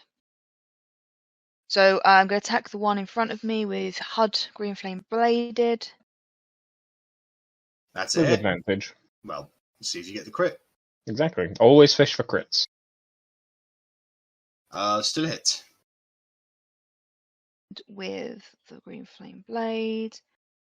14 for the Green Flame Blade, 13 slashing. Okay, so that brings it to 27 damage. And then I get another hit as a bonus action. Yep. 19. That's another hit. Go ahead and roll damage. 11. So you jump up to become sort of like midsection with this gigantic ape, and you slice off, and these green flames just sort of weave from the air onto the creature's skin itself and just caresses over, kind of like chains a little bit, and just burrows deep down into its skin, and it just screams. And it's like sort of flailing around with its fists at the moment. It is very, very, very hurt, but all right. It is. Anything else from you, Otti? No, that's it. I'm just going to stay here, stand my ground. Okay. So it is Bellatrix's turn. She is going to drop her rage and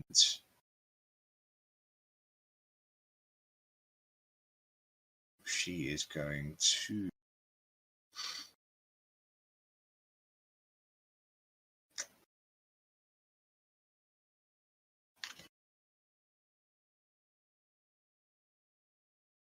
to have it go. The one at the top there, she's going to have wisdom saving.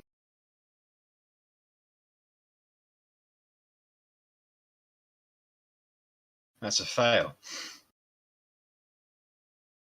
So, oh, wait, depends actually. No, it's intelligent enough for it to happen. So this creature up here, just like Bellatrix, just points at it, and this energy just sort of sparkles from her fingers, and the creature just stops mid chase. She just goes, and he just falls prone as he starts rolling around, going. It seems having the best time of its life. All right, Arrabella, your turn.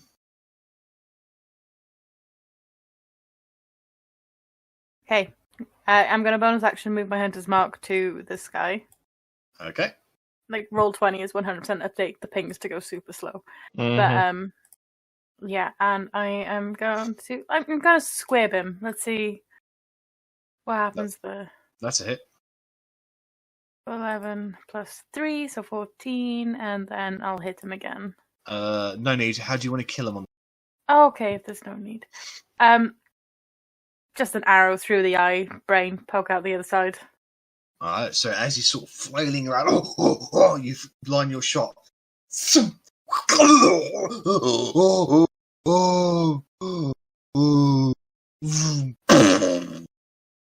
It just breathes its last and ceases to be. Into the meat blender. No, unfortunately, it fell forwards, so. And then I'd 5, 10, and then I assume it'd be difficult terrain to climb on top of it. Yes, that's correct, yeah. To shoot at this guy. Okay. So you climb on top of its corpse before it's even finished breathing. Yep. Less out the death fart. That 14, by the way, be your second hit, and that is also a hit. Oh, the 14 would have been a hit. Like, yeah. I'll go from the 14. But then again, it's a disadvantage, so because it's prone, but the 24, so the 14, it still hits, so. I'm just really impressed at how he switched bows between shots. It would then Yeah, be I a always benefit change from, weapons. Oh shit, guiding no, bolt. As in between shots, not each turn. Oops. There we go. Shoot the same weapon, not managing to change into the oath bow to then hit this guy. Roll the damage. Oh my god. Still 10, it's fine. Yeah, okay, no worries. That changed a lot. Sorry, Rich. Okay, Why are you so. apologising to me? I was just chuckling. Right. Just thought to Rennas, use the fire in the oath bow. Rennas, there are no enemies for you to attack around your happy little stone. The stone is safe. I stay perfectly silent and no one knows where I am. Yeah. Maybe they're Walk. asleep without you. Walk into the blade barrier. Double doggy dare you to. I mean, that one's still up and fighting, isn't it? No, it's rolling around the ground laughing. It's monkey laughing. It's having a great time. Oh. It's So monkey I'd run- around. I'd move down to here and I'd say, and I'd attempt to shoot it, but I'm assuming the fact that it's on the floor would cancel out my advantage. Yeah. God damn you rolling around on the floor. Damn prone. Didn't that one get going bolted? It did, but that would have been used up on the first roll to attack from Arri then. Yeah. Okay. Yeah. And regardless, like disadvantages cancel out advantages, even if there's like 5 advantages. So roll. Are you rolling at disadvantage? Well, no, because I'd be advantage because I'm hidden. Yeah. Oh, yeah. Well, the So 15, just cancel that out. 15 hits. Means I won't get my sneak attack because he's a bastard. That's right. So we can take 19. 19. We just retreat now while he is, giggling and shit. And then I'll run up behind this giant ape. I mean, And hide you know behind me. him. Yes, if we want to run away, we can. But I'm the advocate of equalness or equality. He should make 2 wisdom saving throws for Tasha's hideous laughter for being attacked. Yeah. At advantage, unfortunately. Okay. 14, that's a fail, and then the second one. No, he's still laughing. He's having a good time. That just enrages Rennas. How dare you laugh when I shoot you with a fucking arrow?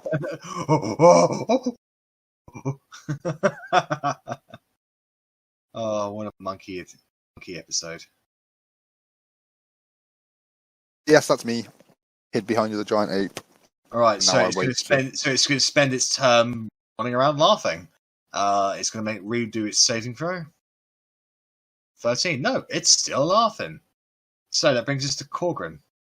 What was it? Concentration up to a minute. I get the feeling we're still going to have to kill this. So I will.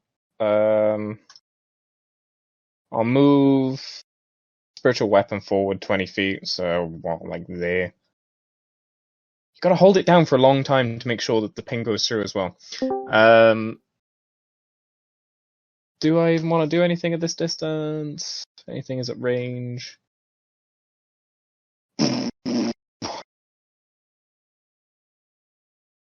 I'll get to make a dex save for Divine Sacred Flame. I believe it's a disadvantage because it is prone. If that's what prone does. I believe it does. It might just be your speed is 0, but Disadvantage on. No, it doesn't. So it'll just be the first one. So 20. Then nothing happens. It saves.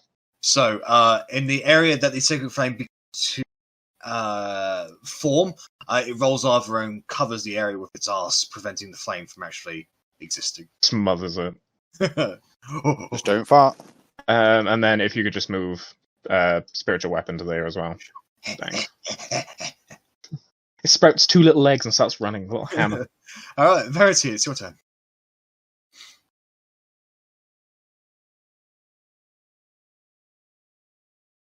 Can't hear you, Verity. Bing. Bing. She's just vibing. Oh, now I can't hear you guys. Yeah. I can hear you. There we go. Yeah. Yeah. Mm-hmm. How hurt is this last one looking? He's Pretty hurt. He's hurt, but he's still fighting him. No. I doubt it's blooded.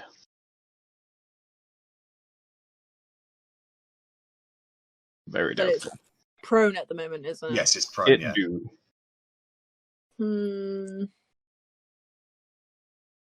So spells would be at disadvantage, won't they? Unless they're saves. Yeah. Then they're not. What I'm looking at now. Or melee spell attacks. I am gonna do Blight at level 4. All right. That's a con save or whiz save. Constitution. 22. It saves. Yeah. So half damage for 8d8. If I remember correctly, what if that's blight? Yeah, 8d8. Yeah. Oh, Ooh, That was quite high. Shit. yeah, now. All right, well, that's 24 points of necrotic damage. So you just see its muscles get wasted away. However, it's able to shake off most of the effect. But it's certainly lesser than what it was. It's going to redo its wisdom save. It's still laughing. At advantage. Oh, yeah.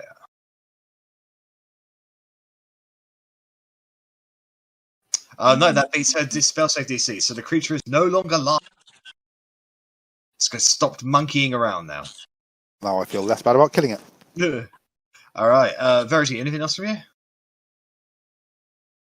you? Nah. All right, Otti, it's your turn. And I'll walk up to there, and I'm going to... No, do you know what? Fuck it. I'm annoyed. I'm going to bloody hit it. Okay, make an attack roll at advantage. Kick it in the dick. Kick it in the dick. But with HUD. Yeah, just axe in the sack. I mean, it's got it has an impressive schlong. 27 is a hit. I imagine it's hairy as fuck, though. Oh yeah, it's like twice the size of Arri. Probably doesn't know how to wash as well, so... Oh, no, it's smelly. It's got the French cheese down there. Oh, wee wee. Oh, I'm saying. Oh. Oh. Okay, He's still prone. he is still prone, yeah. So you kick him in the balls. Oh! If that's what you're doing, of course. Second hit is a hit. Chop the tip off. So you bring it down, and you basically you get a good cut into it, and it's just like you have to move out of the way. It's just gigantic hands reach down, cover its crotch area as it's rolling like a. Oh. That's what you get when you touch my Bella. All right, it is Bellatrix's turn. She is going to 10, 15, 20, 25. She is going to cast. Where is it? Speak with animals. Oh, as you do. In the middle of combat. Hello, that's what started all this. And she's going to look down at this beast and she's going to say, if you don't want the rest of your dick removed, I'll give up now. I'm the boss. Just make an intimidation check against it. At advantage. because of all the shit that's happening.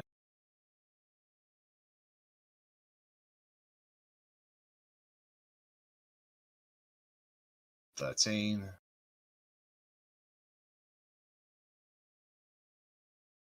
All right. So the ape looks at Bellatrix, and you just hear this meek kind of and it just kind of just like lays back a little bit. Bella turns around to the rest of you and says, "He said he gives up."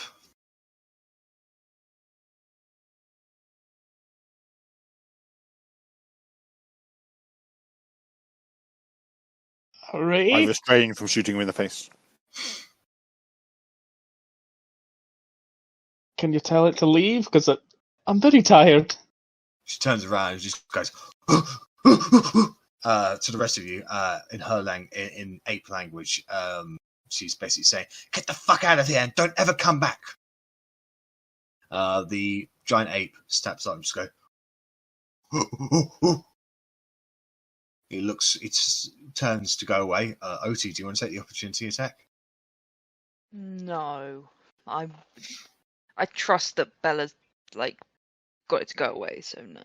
What ape's probably laughing is like, next time we kidnap a young woman, I haven't got to fight 2 other apes together. They're already dead. Is he going to walk through the blade barrier? He's going to sort of go, kind of like shimmy around it a little. Probably for the best. Before it leaves, back at Bellatrix, I'm just going to go, and Bellatrix just goes, "Oh, thank you." And the ape leaves through the trees. Did the ape like your hair? I was going to say the exact same thing. He did actually. It's why they were fighting her. It's understandable. I like him. I mean, yeah, he threw a rock at Otti, but other than that, he seemed. Yeah, She's getting the Stockholm, guys. I like, take her by the hand and I was like, just come on. She just gives you a big hug, Otti. Yeah. Yep. Who wants a nap? I want a long rest. I don't want a short rest. No, I'm saying I can do cat nap, so for an hour you can get a long rest. I think it might actually be worth us camping. I mean, we didn't tear down our camp when we chased after Bellatrix. We didn't tear it down. We just grabbed our stuff. Tents were all still back at the camp, surely. Well, I'm saying like with the 2 hours. Oh, it's tiny. Oh, okay. Sorry, Bellatrix turned around to Reggie and says, "I think I own this place now, so I don't think anyone's gonna come and get us." I think Congratulations on your beautiful stone pillar arrangements with a nice wood background, Bella. Well, it's perfect for swinging across. Imagining like Valhalla, the thing in Valhalla, Assassin's Creed. There's no hayloft to jump into. There's no hay bale to jump into. It's just like in 2 hours I can make it so everyone can get a long rest. Well, let's do that then. Yeah, and then I'll go second, and I'll spend the first hour running around the top of the stone pillars trying to be an ape. Because it looked really cool when they did it. Make an acrobatics check. Yes. Who wants the first round? Yes. Yeah. Oh, in fact, no, this should be okay. I take dibs. Okay, so Korgrin. I'm happy to go in the first one. Like, it makes sense, because if we do that, then we can get moving, and you get the benefit of a long rest as well, don't you? So, Arri, anyone else? I mean, if no one else is going in, I'll go in. Then Otti, and then me, Rennas, and Bella will take the second round. So you're all asleep. Nobody disturb them. So Rennas, you are jumping back and forth. It's very easy for, and one might say you are enjoying your time monkeying around. I guess you could say he's really good at ape acrobatics. Like an acrobatics check. I mean, that's poor. That's really, really poor. I don't like the saying monkeying around when on monkey business. We need to think of better puns. We're going to be That's a pun fine. party. But there was a key word in that you failed at, Korgrin, and that was the better part. So I'm never giving you a +10 to hit ever again. over the course not even a sneak attack. Over the course of the next 2 hours, Verity, applying her magic for catnap, is able to give you all a long rest. Can you roll 2d20s for me? Please She roll also a D100. killed us all in the process. 94. Oh Jesus! Pick a musical instrument.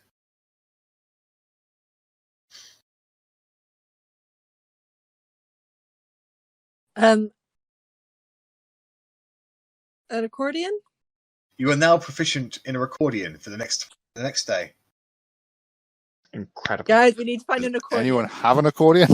I have a flute. This is the same thing you're looking for bats everywhere, isn't it? I need an accordion. Soon. It's very One dramatic. day remaining. I think you only have about 2 days left for your vampire status, Verity. So Well, it's 2 days at the beginning, so we've just had 1 day. yeah. We're in the next day now. So Yeah. I've got 1 day left.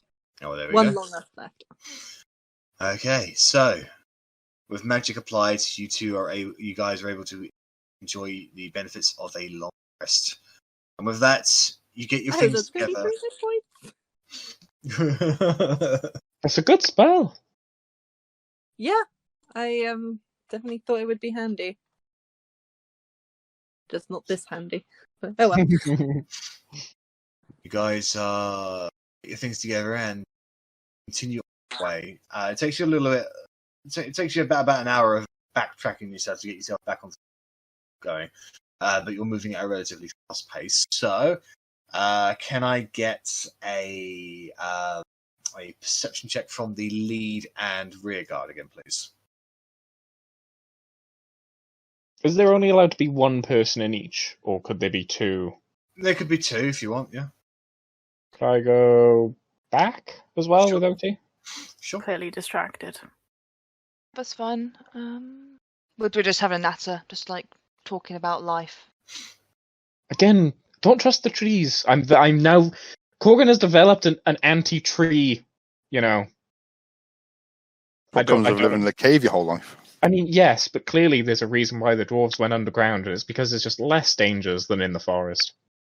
Yeah. Now, The last time I was underground, a he's- fucking Tavask Yes, attacked yes. us. I dealt with it. Right. With the magic staff I found underground. The Dwarven VIP. He's reached the bottom.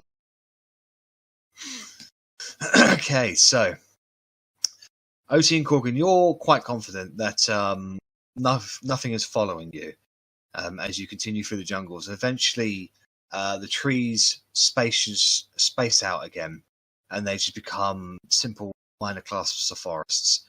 Arri, you keep an eye out for any potential dangers or anything like that. Your mind is just kind of distracted at the moment. Let's say that Ari's quite sore, having to roll for a little bit, and you're just kind of contemplating the prospect of what it actually means to be a monkey. Like, how much freedom could there be, and rejecting modernity and Reject humanity, return to monkey. Are you literally quoting the return to monkey quote meme? Yeah. Return to monkey, reject Fuck's modernity. sake. So I'm going to say that I'm just thinking about the Duragar and crowns. Okay. And as you're thinking about that, can you make a dexterity saving throw, please?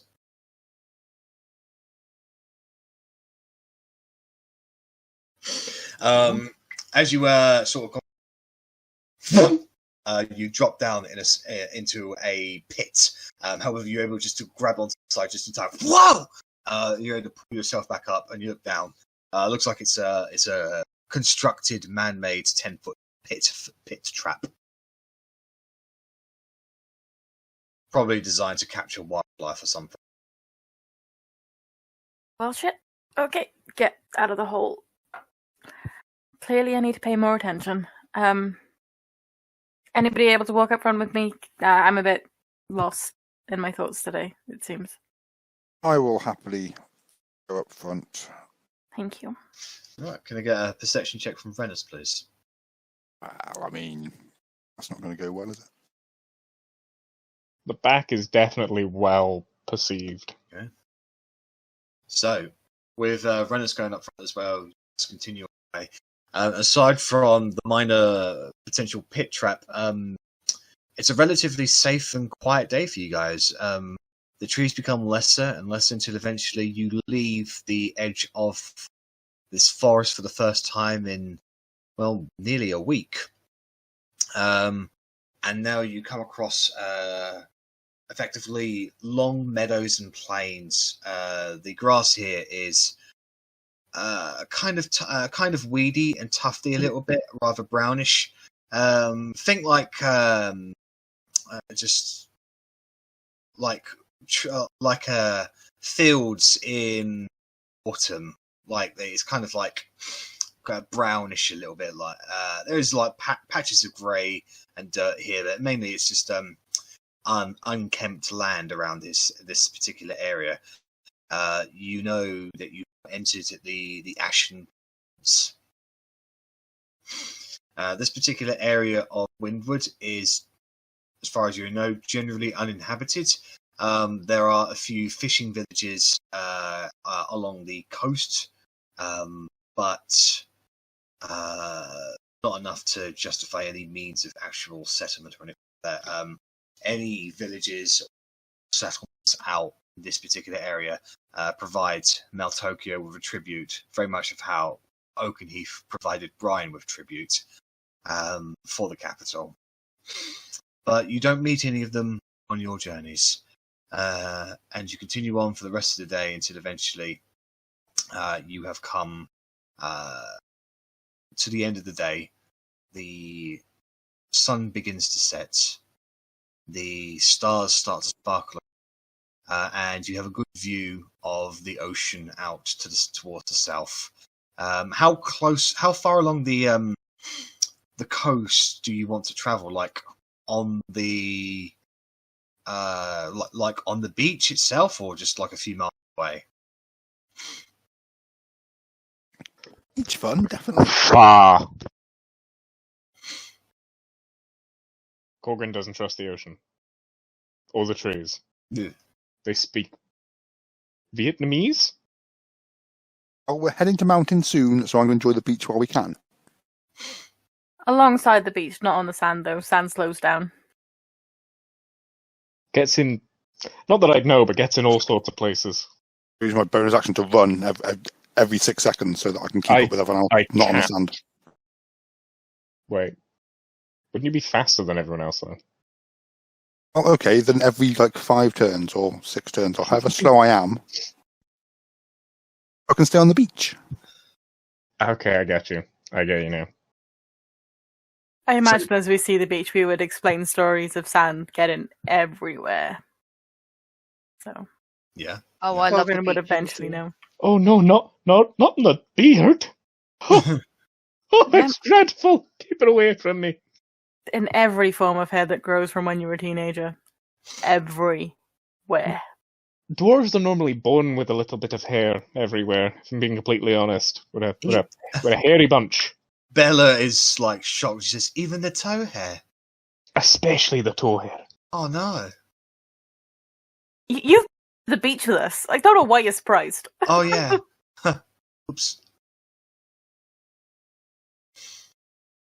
So, so you guys will be traveling basically on the cusp of where the plains meet the beach, so that Korgrin can walk on basically on the dunes, and the rest of you can walk on the actual beach itself. Our beach episode in the anime. The seaside episode. Yeah. Splashes of water, bras go missing. Well, where's my bra gone? Usual. Well, it is coming to the evening now. So basically, the sun begins to set as you guys are on the beach itself for a couple of hours. How do you guys want to set up camp tonight? Just want to put a campfire on the beach and tell Beach silly barbecue. stories and go skinny dipping?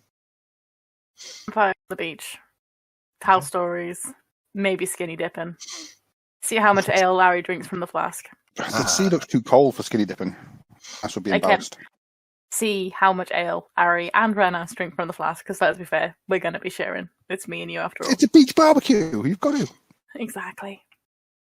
Well, with Arri's hunting, she will able to capture multiple critters to barbecue. I would assume when Korgrin asks in very nicely, create food and water will create a rendition of 25 tons of barbecue sauce. I'm just you know that people like they dip things in it. Yeah. You know, Korgrin's more of a submerge kind of person. I It's can't like- find my chicken in all this barbecue sauce. Yeah, exactly. Or You whatever don't- rodent we're eating. you eat whatever it is as a delivery method for more sauce. So It's not- it's barbecue sauce with food. Yeah, exactly. Yeah. And Zach also lives by the same ideals. It's pure coincidence, honestly. Totally. I can't really say much. I'm gonna try skewers of whatever, like fish, maybe get caught or some shit like that. I'm gonna get creative. I imagine I have spare arrows if you want to use them as skewers. Roasting will marshmallows on an arrow. Jack, Yeah. if I cooked a particularly good meal, would it be able to make us move quicker while we're traveling for a day? Gave people more energy, for example. If you had special ingredients, yes. Dang. What's I more doubt I special than have. nature itself? Yeah. So, you guys set up a campfire.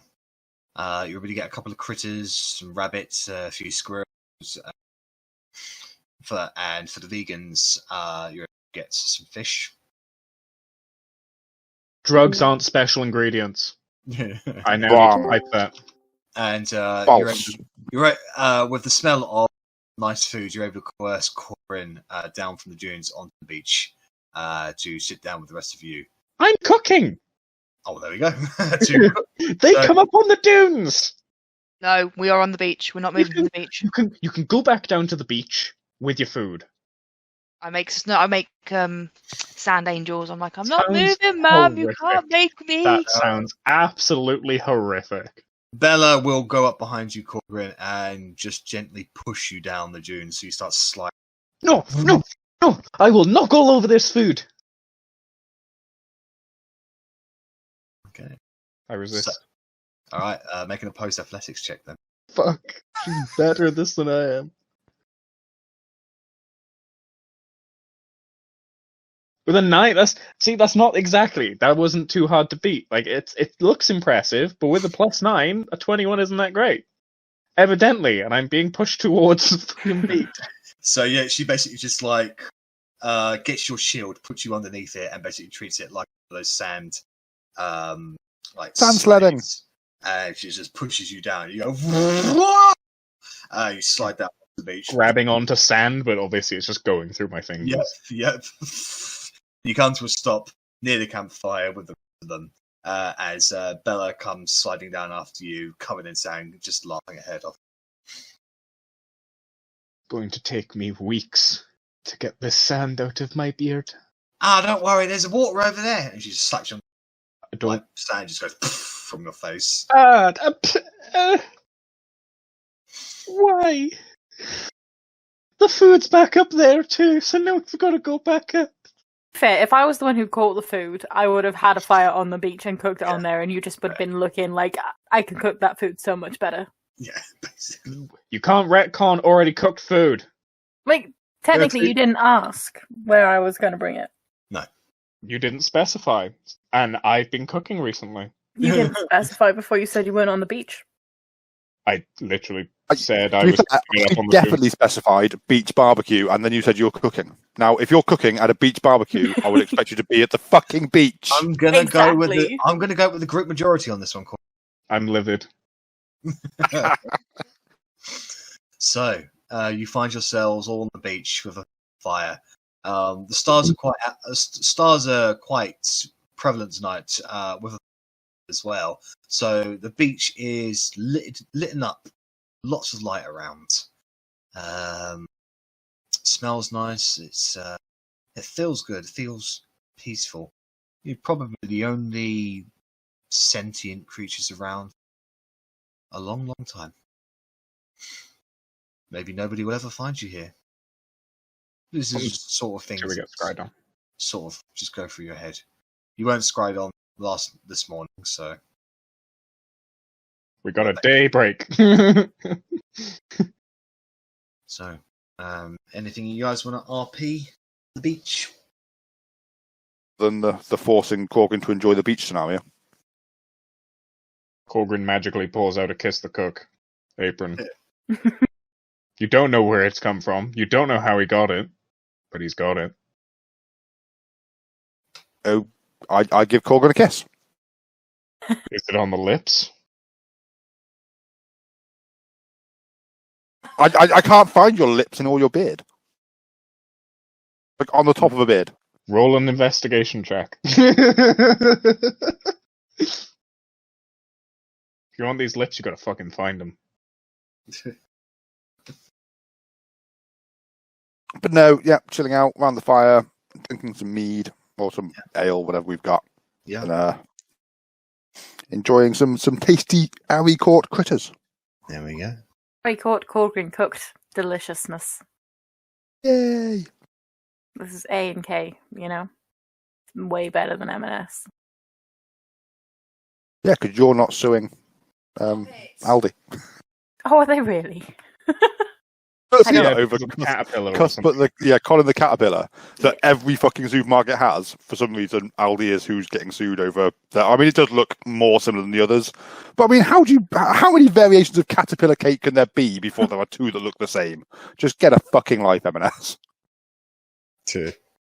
I don't watch the news because it just is, obviously Depressing. depressing. Nor do I. This is Facebook. Mood. I All don't my have, news comes from social media. I don't even have Facebook on my phone anymore. I deleted it for the 2 weeks over my birthday, and I just You never got it can't back. delete Facebook from the phone. You can only disable it. Oh no, I've deleted it from my phone. I've got it on my computer. You can delete But- the app. Yeah, the app is gone. So anyway, I thought you can delete it. Because I tried. Some, if it comes like pre-built, maybe. Yeah, fuck mine yeah. came pre-built with it. So Could be why. Preloaded software is a bitch. let me know when you guys, if you guys want to have a beach conversation, do anything beach related. Otherwise, I'll just the next night of checks. I would, after my distracted walk through the forest, I would say to Korgrin, we could have got them on side, you know. The Jiraga. The apes? Yeah, the Jiraga. Sorry. Just assume you can read my mind. We have what they want, after all. Like, we carry it with us still. I know, but it's principle that the Dwegar are not good people, and they betray just as quickly as they make friends. I mean, it's just a Dwarven thing, unfortunately. I'm just saying, like, we could have got them on side, we could have used them, but now they are definitely an enemy. So I guess what you want is happened. We will have to kill every Jiraga we come across, because if we don't kill them now, we'll have to kill them later anyway. I mean, you say that, but we didn't show ourselves to the surviving ones. They don't know who killed them. Yes. We still have what they want, if that ever changes, but... Yeah, well, that was a matter of life or death for us, wasn't it? Like, we're, murder hobo-y, but we're not idiots. Anyway, just figured I'd tell you what was distracting me today. We're on the beach, we're chilling, and Arri is going to get ready to go skinny dipping. So she'll walk away as she's doing that. Okay.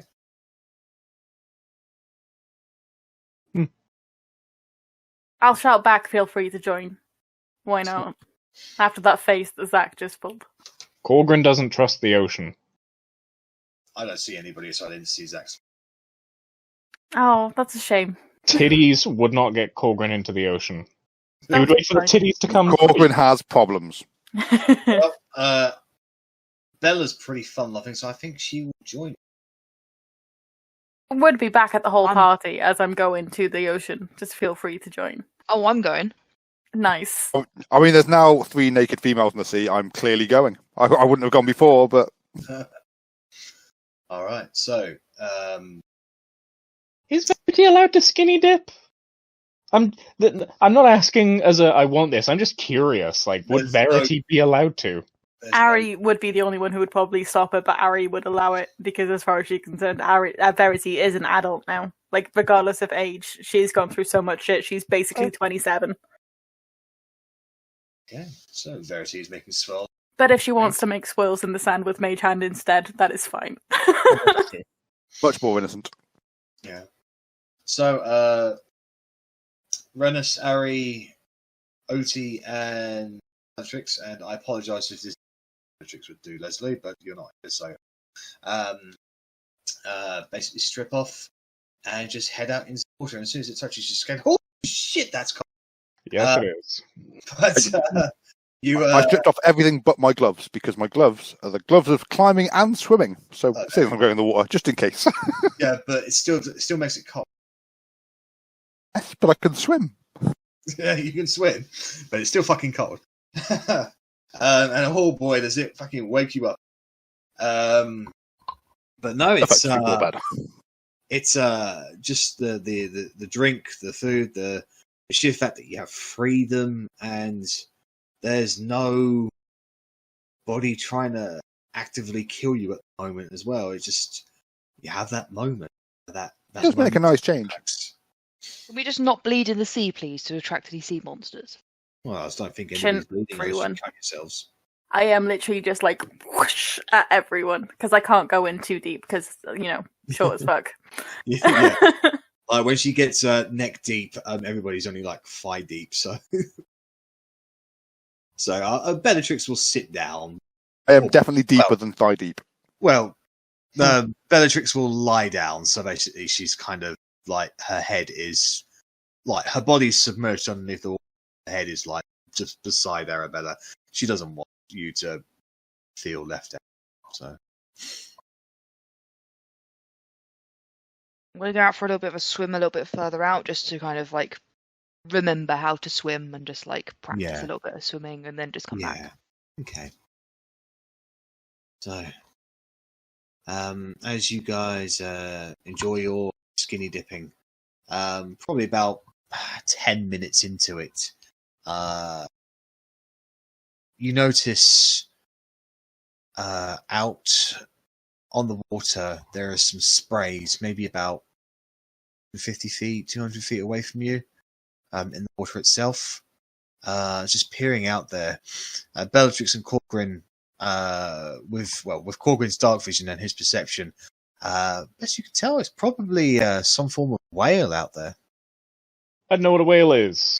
Well, I'd be damned. I see sprays of water, so I point it out to everyone, and they can figure that out for themselves. It's a large mammal-based marine creature. It's like a giant fish, then. A fish? They're mammals. Yeah, but like... I definitely wouldn't know that, it's fine. If it's in the water, it's a fish, no? Or a shopping trolley. No, and every creature in the water is a fish. I can imagine Bella giving Korgrin like lessons about all the animals and the fish in the sea now. Like all the fish and then all the animals and what the difference is. Keep going. I thought Bella was teaching Korgrin. Oh, I thought Otti was teaching Bella. Sorry. I have some knowledge, but I wouldn't have as much as Bella. Yeah. Bella's the druid. yeah, that's true. No, but Bella's also an idiot. So, so Bella will teach you what she knows about marine life, and the best descriptions that you get from without her using her wild shape are effectively creatures that are 10 times bigger than what they are. Like a salmon is big enough to carry an entire continent. Sounds like you could cook it. But then again, to Bella, everything is big. So even her imagination. Anyways, eventually, sleep does come to most of you, and you start to feel tired. Who would like to take the first watch? if you are taking watches tonight. Yeah, I could stop swimming a bit early and go take I'll take buy that. myself off and go take a watch. Harry wants the Sierra's- third watch, I'm guessing. Looks like it. Sierra's hit me, and I'm out for the count. CA makes you cold, though. Sierra makes me sleep. Bit of sea water. Okay, so can I get the perception check from the first watch, please? Yeah. 14? Oh. Oh, or not. As See everybody everything. goes to sleep on the beach near the fire to get themselves, you just sort of keep your eyes out to where Korgrin pointed it out. You still see that whale out there, and after a little while, you see several more sprays. Looks like it's a family of whales. I feel jealous of them chilling out in the ocean without being hunted by a crazy maniac who hates us. Lucky, lucky whales. Lucky indeed. However, aside from that, your watch is quiet. Nothing else of interest happens. You go to wake up the second watch. That was me, by the way. Can I get a perception check from you, please? I wake him with a kiss. Off the apron yet. Mummy? Oh, It's fuck, it's clever. Rennas. That's weird, Korgrin. Your watch. See you later. All right. So you keep your eye out, Korgrin. The sea wind or the breeze itself sends a few shivers up your spine. So you keep the fire up and rearing, just to keep yourself. You're still not comfortable with the sand. It keeps on. Your hands keep on sinking underneath the. Just putting any kind of pressure on it. It's not normal. Like there is sand underground, but not like this. This is. I ask Verity what good sand is for. Like, what is its purpose, if not to just cause suffering? I cannot hear Verity. Her voice has been taken away by the sea wind.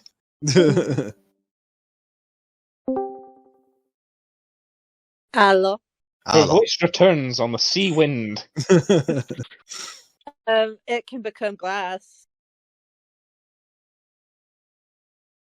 But you can't see through sand.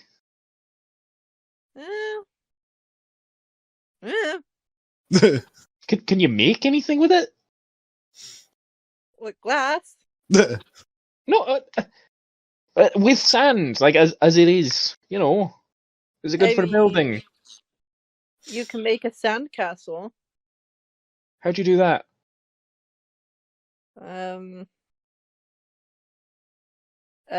Verity, I can't be asked to build one, but she'll minor illusion like that. God. We are on the Use beach, actual and you can't be bothered to make a sandcastle. It's it'll look like that, but with more effort. Yeah, but if I try and make something and start piling some sand together, it just falls down. So what makes it bind? Is it just But you the make water? it wet. Right. Yeah. Then I try and make a sandcastle and test its defensive purposes. Make a sandcastle check. It'll be dexterity. Fuck. Am I considered proficient in building sandcastles? No. Just an acrobatics because it's just a flat roll. You're able to make a few sandcastles equivalent to what an 8-year-old with a bucket and spade can make. Exactly. And you're impressed with the solid architecture of the sand, and you begin to imagine what it'd be like under siege warfare conditions. You give it a little kick, and it just falls apart, and you're like, "No, not very good." It's pathetic. Something. Korgrin, actually, thinking about it, who do we think is the least perceptive of the group? Arri. Ironically, I think it's either Arri or Elf Eyes over there. It's one of those two. It's definitely one of those two. Okay, so I'm gonna go up to Rennas, and I'm just gonna start slowly burying him in sand. Do the whole, mermaid tail boobies. Okay. Go ahead and make a sleight of hand check, Verity. And I'd like to assist. Okay. Make it at advantage, and Rennas, go ahead and make a perception check, please. Because this is right on your body, so. Guidance! I'm going to spend 2 sorcery points to give myself a D4. Worth it. Okay. It works. So, as Rennas is sleeping soundly, his head, unbeknownst to its transformation, and by the end of it, Rennas has got a fin and a set of boobs. You can also do this with sand. I think that's better than the castles. Mm-hmm. Now we just have to wait till morning for the results. I want to see his reaction. I want to be awake when he wakes up, just to see. He's going to feel like such a fool. Ha ha ha. I wake you up lovingly with a kiss. You bury me in sand. You fucking bastard. We give you tits. Okay, so, however, the rest of your shift is quiet and uneventful. I'll let Verity go back to her light tasks and then continue watch. Experiment a couple more times with sand castles. I'm still just drawing those swirly patterns in the sands just around everyone now. You're gonna summon Cthulhu at this point. I was gonna say some kind of eldritch summoning circle. Right, so you go to third and final watch. I'll wake Arri up and then shush her as I'm waking her up. I'm like, you've got to be really quiet. Okay, just trust me on this. And I start to point a shaky finger over at Rennas, who's buried. Kind of look and I go.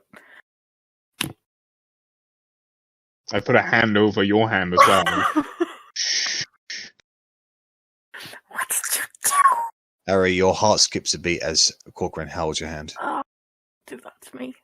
Okay, fine. I kind of look at it up at him shocked and kind of stops me laughing. I'm like, it was mainly your sister, but I helped. Looks beautiful. Like 10 out of 10. The biggest titties. Meh, I've For seen such a- bigger, but they look good on him. Interesting. But they do. I think he'd be happy with this new form. I'm going to bed. Good night. Good night. And I sleep far away from sand, so no one can do the same to me. You go. So you're going to leave the group and go up on the dune. But you know the part where the soil starts to meet the sand, and you tend to get that little kind of alcove. Yeah, that's exactly what I'm looking for. That's up on the dune. How far away? About 60 feet. Worth it. Okay. 60 feet away. I'm gone. All right. So, Nap with my back against the dirt. Arri, can I get a perception check from you? 20. All right. So as Indeed. So as the night begins, Grin goes up onto the dune and begins to sleep. And you look up into the night sky, the various stars out there, and you're reminded of the time where you met Grace out there in the cosmos. Mind wanders to where she is now, whatever happened to her. Eventually your thoughts just get carried away. What do you want to do for the evening? Like, I'll walk ankle deep into, if it's close enough anyway. So, if the tide is in, I'll walk ankle deep in the sea. If Verity comes over to me, I'll, Verity, do you come over to me?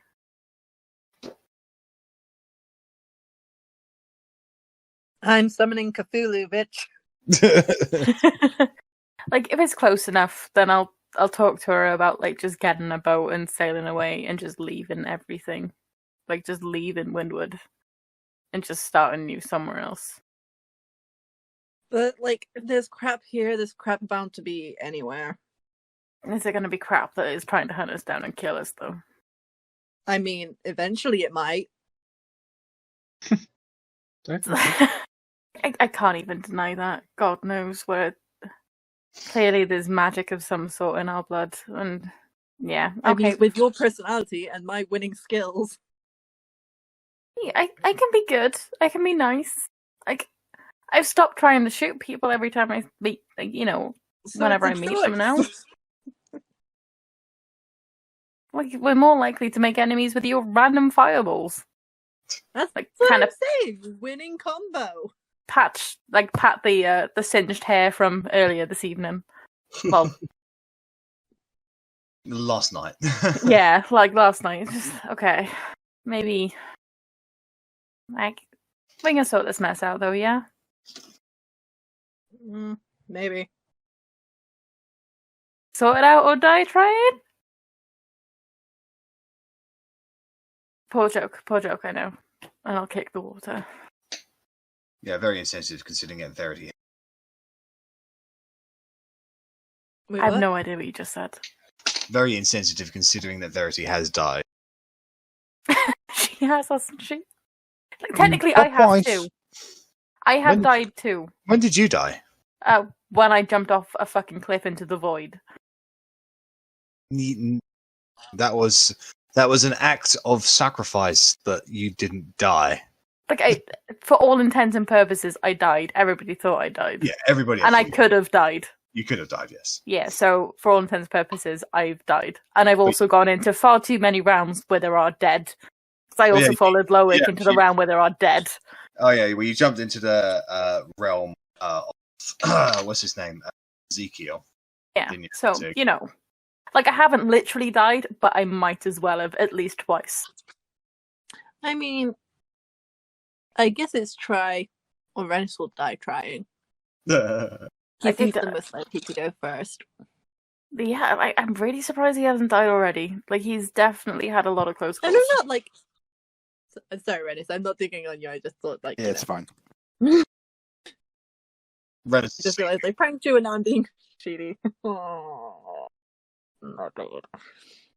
That's fine. We'll keep him alive. Like, we somehow have managed to so far through making pacts with the unicorns and having a ridiculously powerful cleric with us.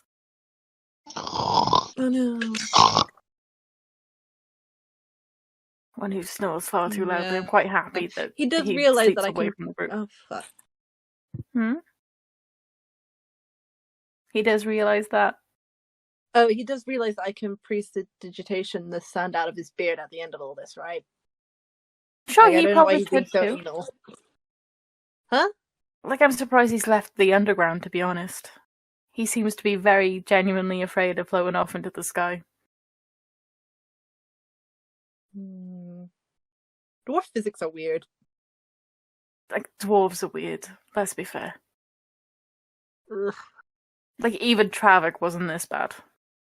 And Travik was bad. Yeah. At least this one seems to be nicer. He actually seems to accept us, rather than just regret that we're not men. Wild. I was about to say that's below the belt, but it really is. That's often the difference between men and women. Not even that sometimes. Well, not anymore, no. But in this case, I believe so. He's probably the nicest dwarf that I've met. I'm not sure how many dwarfs you met with Bliss. I do hope that she is okay, by the way. Like, don't get me wrong, I think she tried to kill me at least, 6 separate occasions, but I think in her own strange way she cared about you. Yeah. Well, if she could be good for anything, she might be helpful in this thing. Just gotta make some promises that I don't know whether I can keep. Well, don't sell yourself. Even if it's to sell yourself through a promise. Oh, I'll I'm always... myself. I'm way too much for her. Exactly. Much too valuable. She'd be good help. She is a strong... Mm. Is she a wizard? Yeah. Yeah. Yeah. But even if she just stays out of it, it would benefit us. Like, she doesn't even have to fight with us. As long as she stays out of it, that would be a benefit for us. Although, when Korgrin scryed on my on our uncle, they were looking for me, weren't they? I'm not sure if they ever stopped. It's obviously too late today, but maybe before we have our next long rest, if Korgrin has any spell slots, probably get him to message the keep. Wait, he won't be able to message in the keep, will he? No, things don't go in. Actually. Well, no. Yeah, no, things don't go in there. That you have to. But we have someone standing outside. Yeah, you have to wait for the specified time, which I believe is Dusk. So you've already missed it for today, unfortunately. Just get a message to see if anyone's got any progress on their intel on him. Progress in the keep in general. And maybe scry on our aunt. I don't know. She's a lot wiser than him. So that's why I thought he was a better bet. He's pretty wise. I can let him know when it's dusk so he can get to the keep. You just let him know if you want him to scry on Bliss. Like, that's your decision. Slots. But, it would have been ideal today. Yeah, I'm sure he will if you ask him.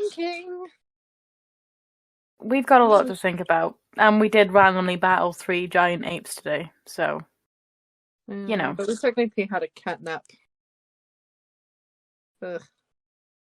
I was too busy thinking about sand titties. They're good sand titties. I think he'll appreciate them when he wakes up. Not sure how he'll appreciate the tail, but he's a decent swimmer, so you never know. I'm literally imagining his reactions with Joey from Friends. Oh, that one. Touching him up. Pretty much. Yeah. Like confusion to nice. Satisfaction. Anyway, I better go kick Korgrin because it's a little bit before we get our normal visit from you-know-who. Well, as you say that, you realise that you've been talking to Verity throughout the night, and now the dawn of day is starting to creep up towards the east. You can just about see the morning rays stretch over, reaching across the waters themselves as you're facing southwards. I send a message to Korgrin like, wake up if you want prime Rennas entertainment. If someone's sleeping, do they still get message? Oh no. It's in their head. It's in their head, but their head is not currently conscious. True. They're unconscious. Well, you're conscious, but you're in a deep state of... Yeah, I think in terms of mechanics... it might be in a dream. When you're sleeping, you are in the unconscious state, so you will not get that. I'm having a lovely dream, and then someone's like, wake up, Korgrin. I'm like, no. Wake up. Still want to sleep. And even in my sleep and in my dream, I'm dreaming I'm sleeping. I'm that kind of dreamer. Like, I'd be conscious enough of Dawn with everything that's happened the last couple of mornings, especially with him sending, that I would make sure that you're awake before Dawn actually hits. But it's 6 a.m., so... Yeah. Sun's probably rising earlier over the... I hit my headset. Over the water. So... I would still wake you up. Yeah. And plus, you got to see the reaction to the sand titties, so... I do.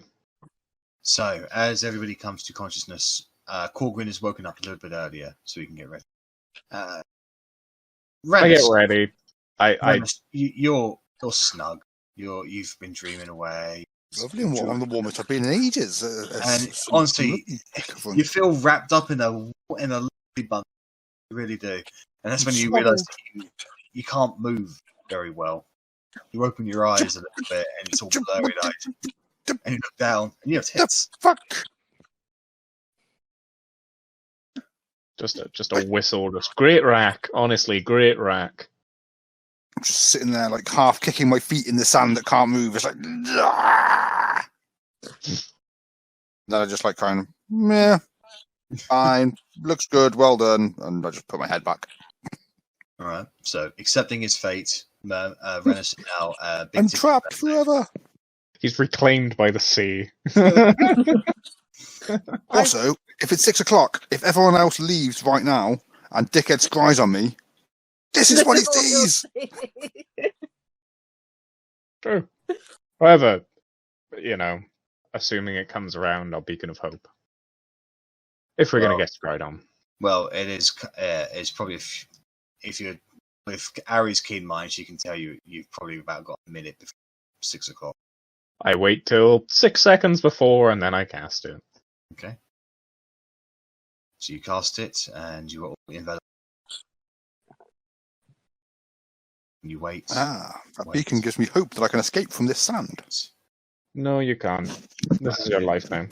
A minute. Now I hope I can. Otti, can you make a wisdom saving throw, please? Everyone pose next to Rennas. Group photo. Okay. Did you specifically wait a minute? No, I just said a minute. Fair enough.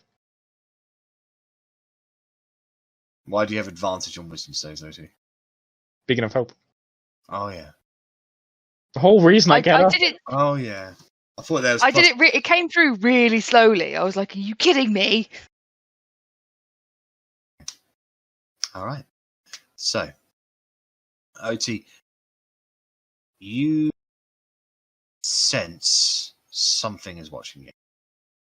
I stare at Renessa's tits.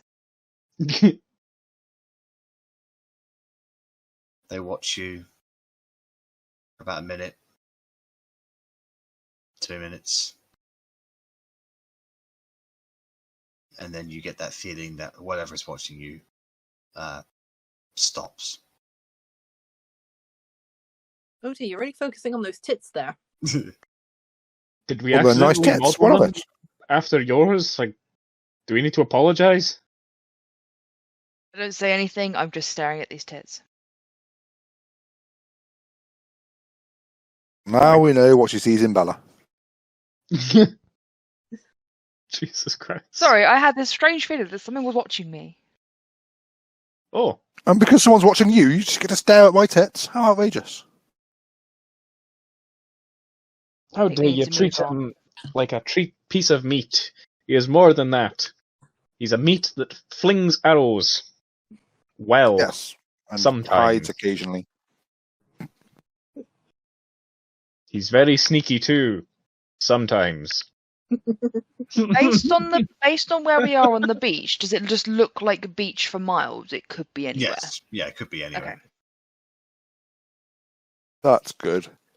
This isn't specifically Black Sand Beach that's in one corner of the map. And No, however, a little bit of beach and then a massive sign that says "We are here" is not going to be helpful, or Yeah. the mountains or something.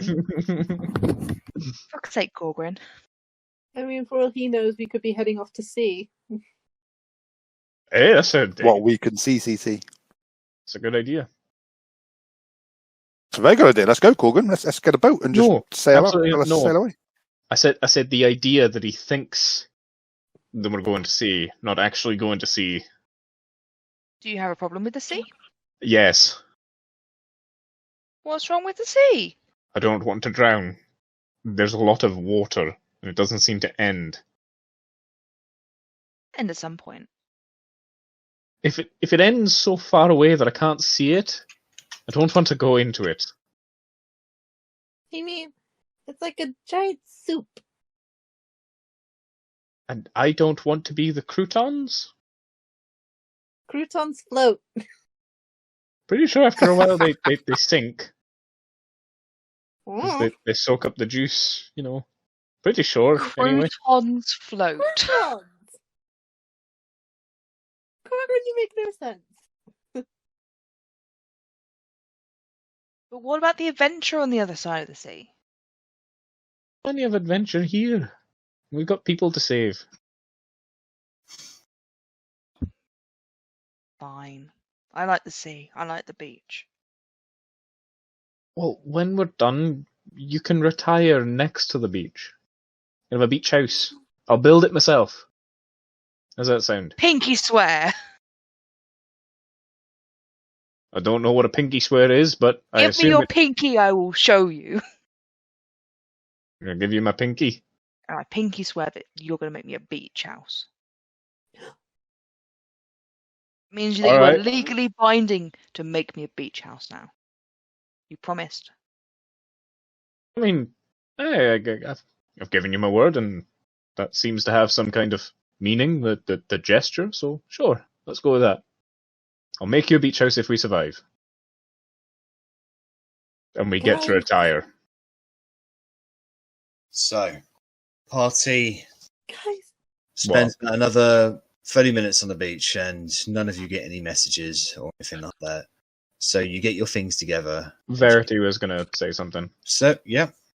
sorry. Guys, I'm no longer a vampire. Yep. The fangs have disappeared. And I offer you my neck. No need, mortal. You're mortal too. Yeah. Am I though? You've died! Yes! If I was dead, how am I here? I brought you back! if we evolved from monkeys, why are there still monkeys? 3 times creatures have evolved into crabs over the different generations. 3 times! Something is good about crab. Delicious. It is, crab claw. Ooh. Wow. Mm.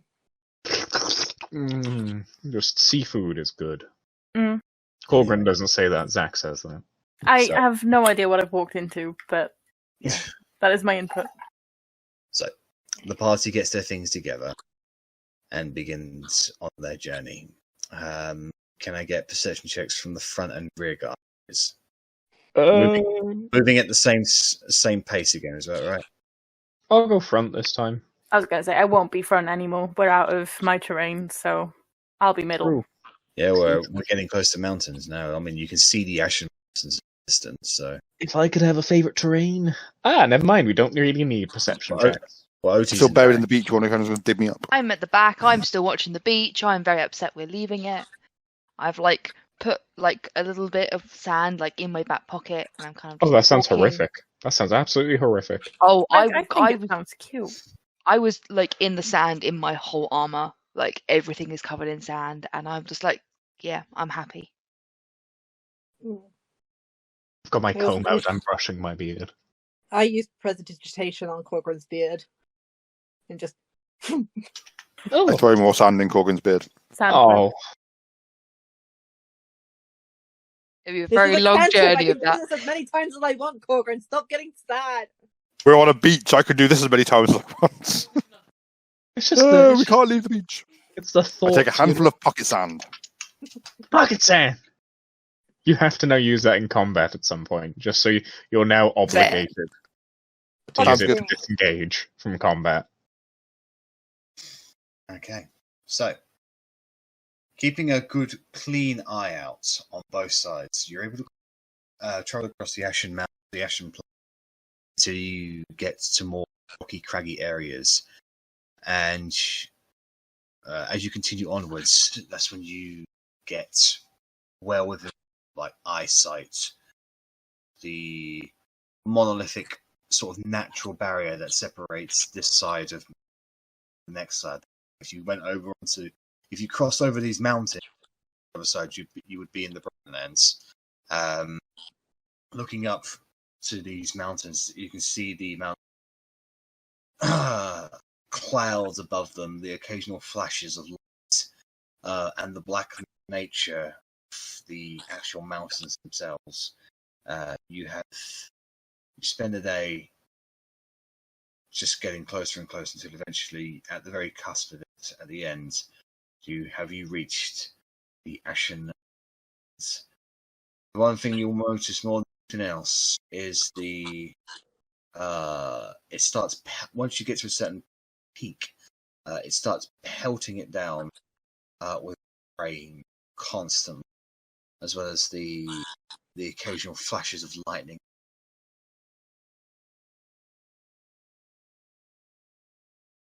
You've reached the Ashen Mountains. The weather's beautiful. Don't forget to reset your health, Arri. And you know, at the very peak of this mountain, the directions and that Reichstag gave you lies his lair and inside his mate, Blitwing. Although it seems that the climb of the is going to be an endeavour in and of itself, and to actually locate their entrance could be another thing in time. But we'll save that for next session.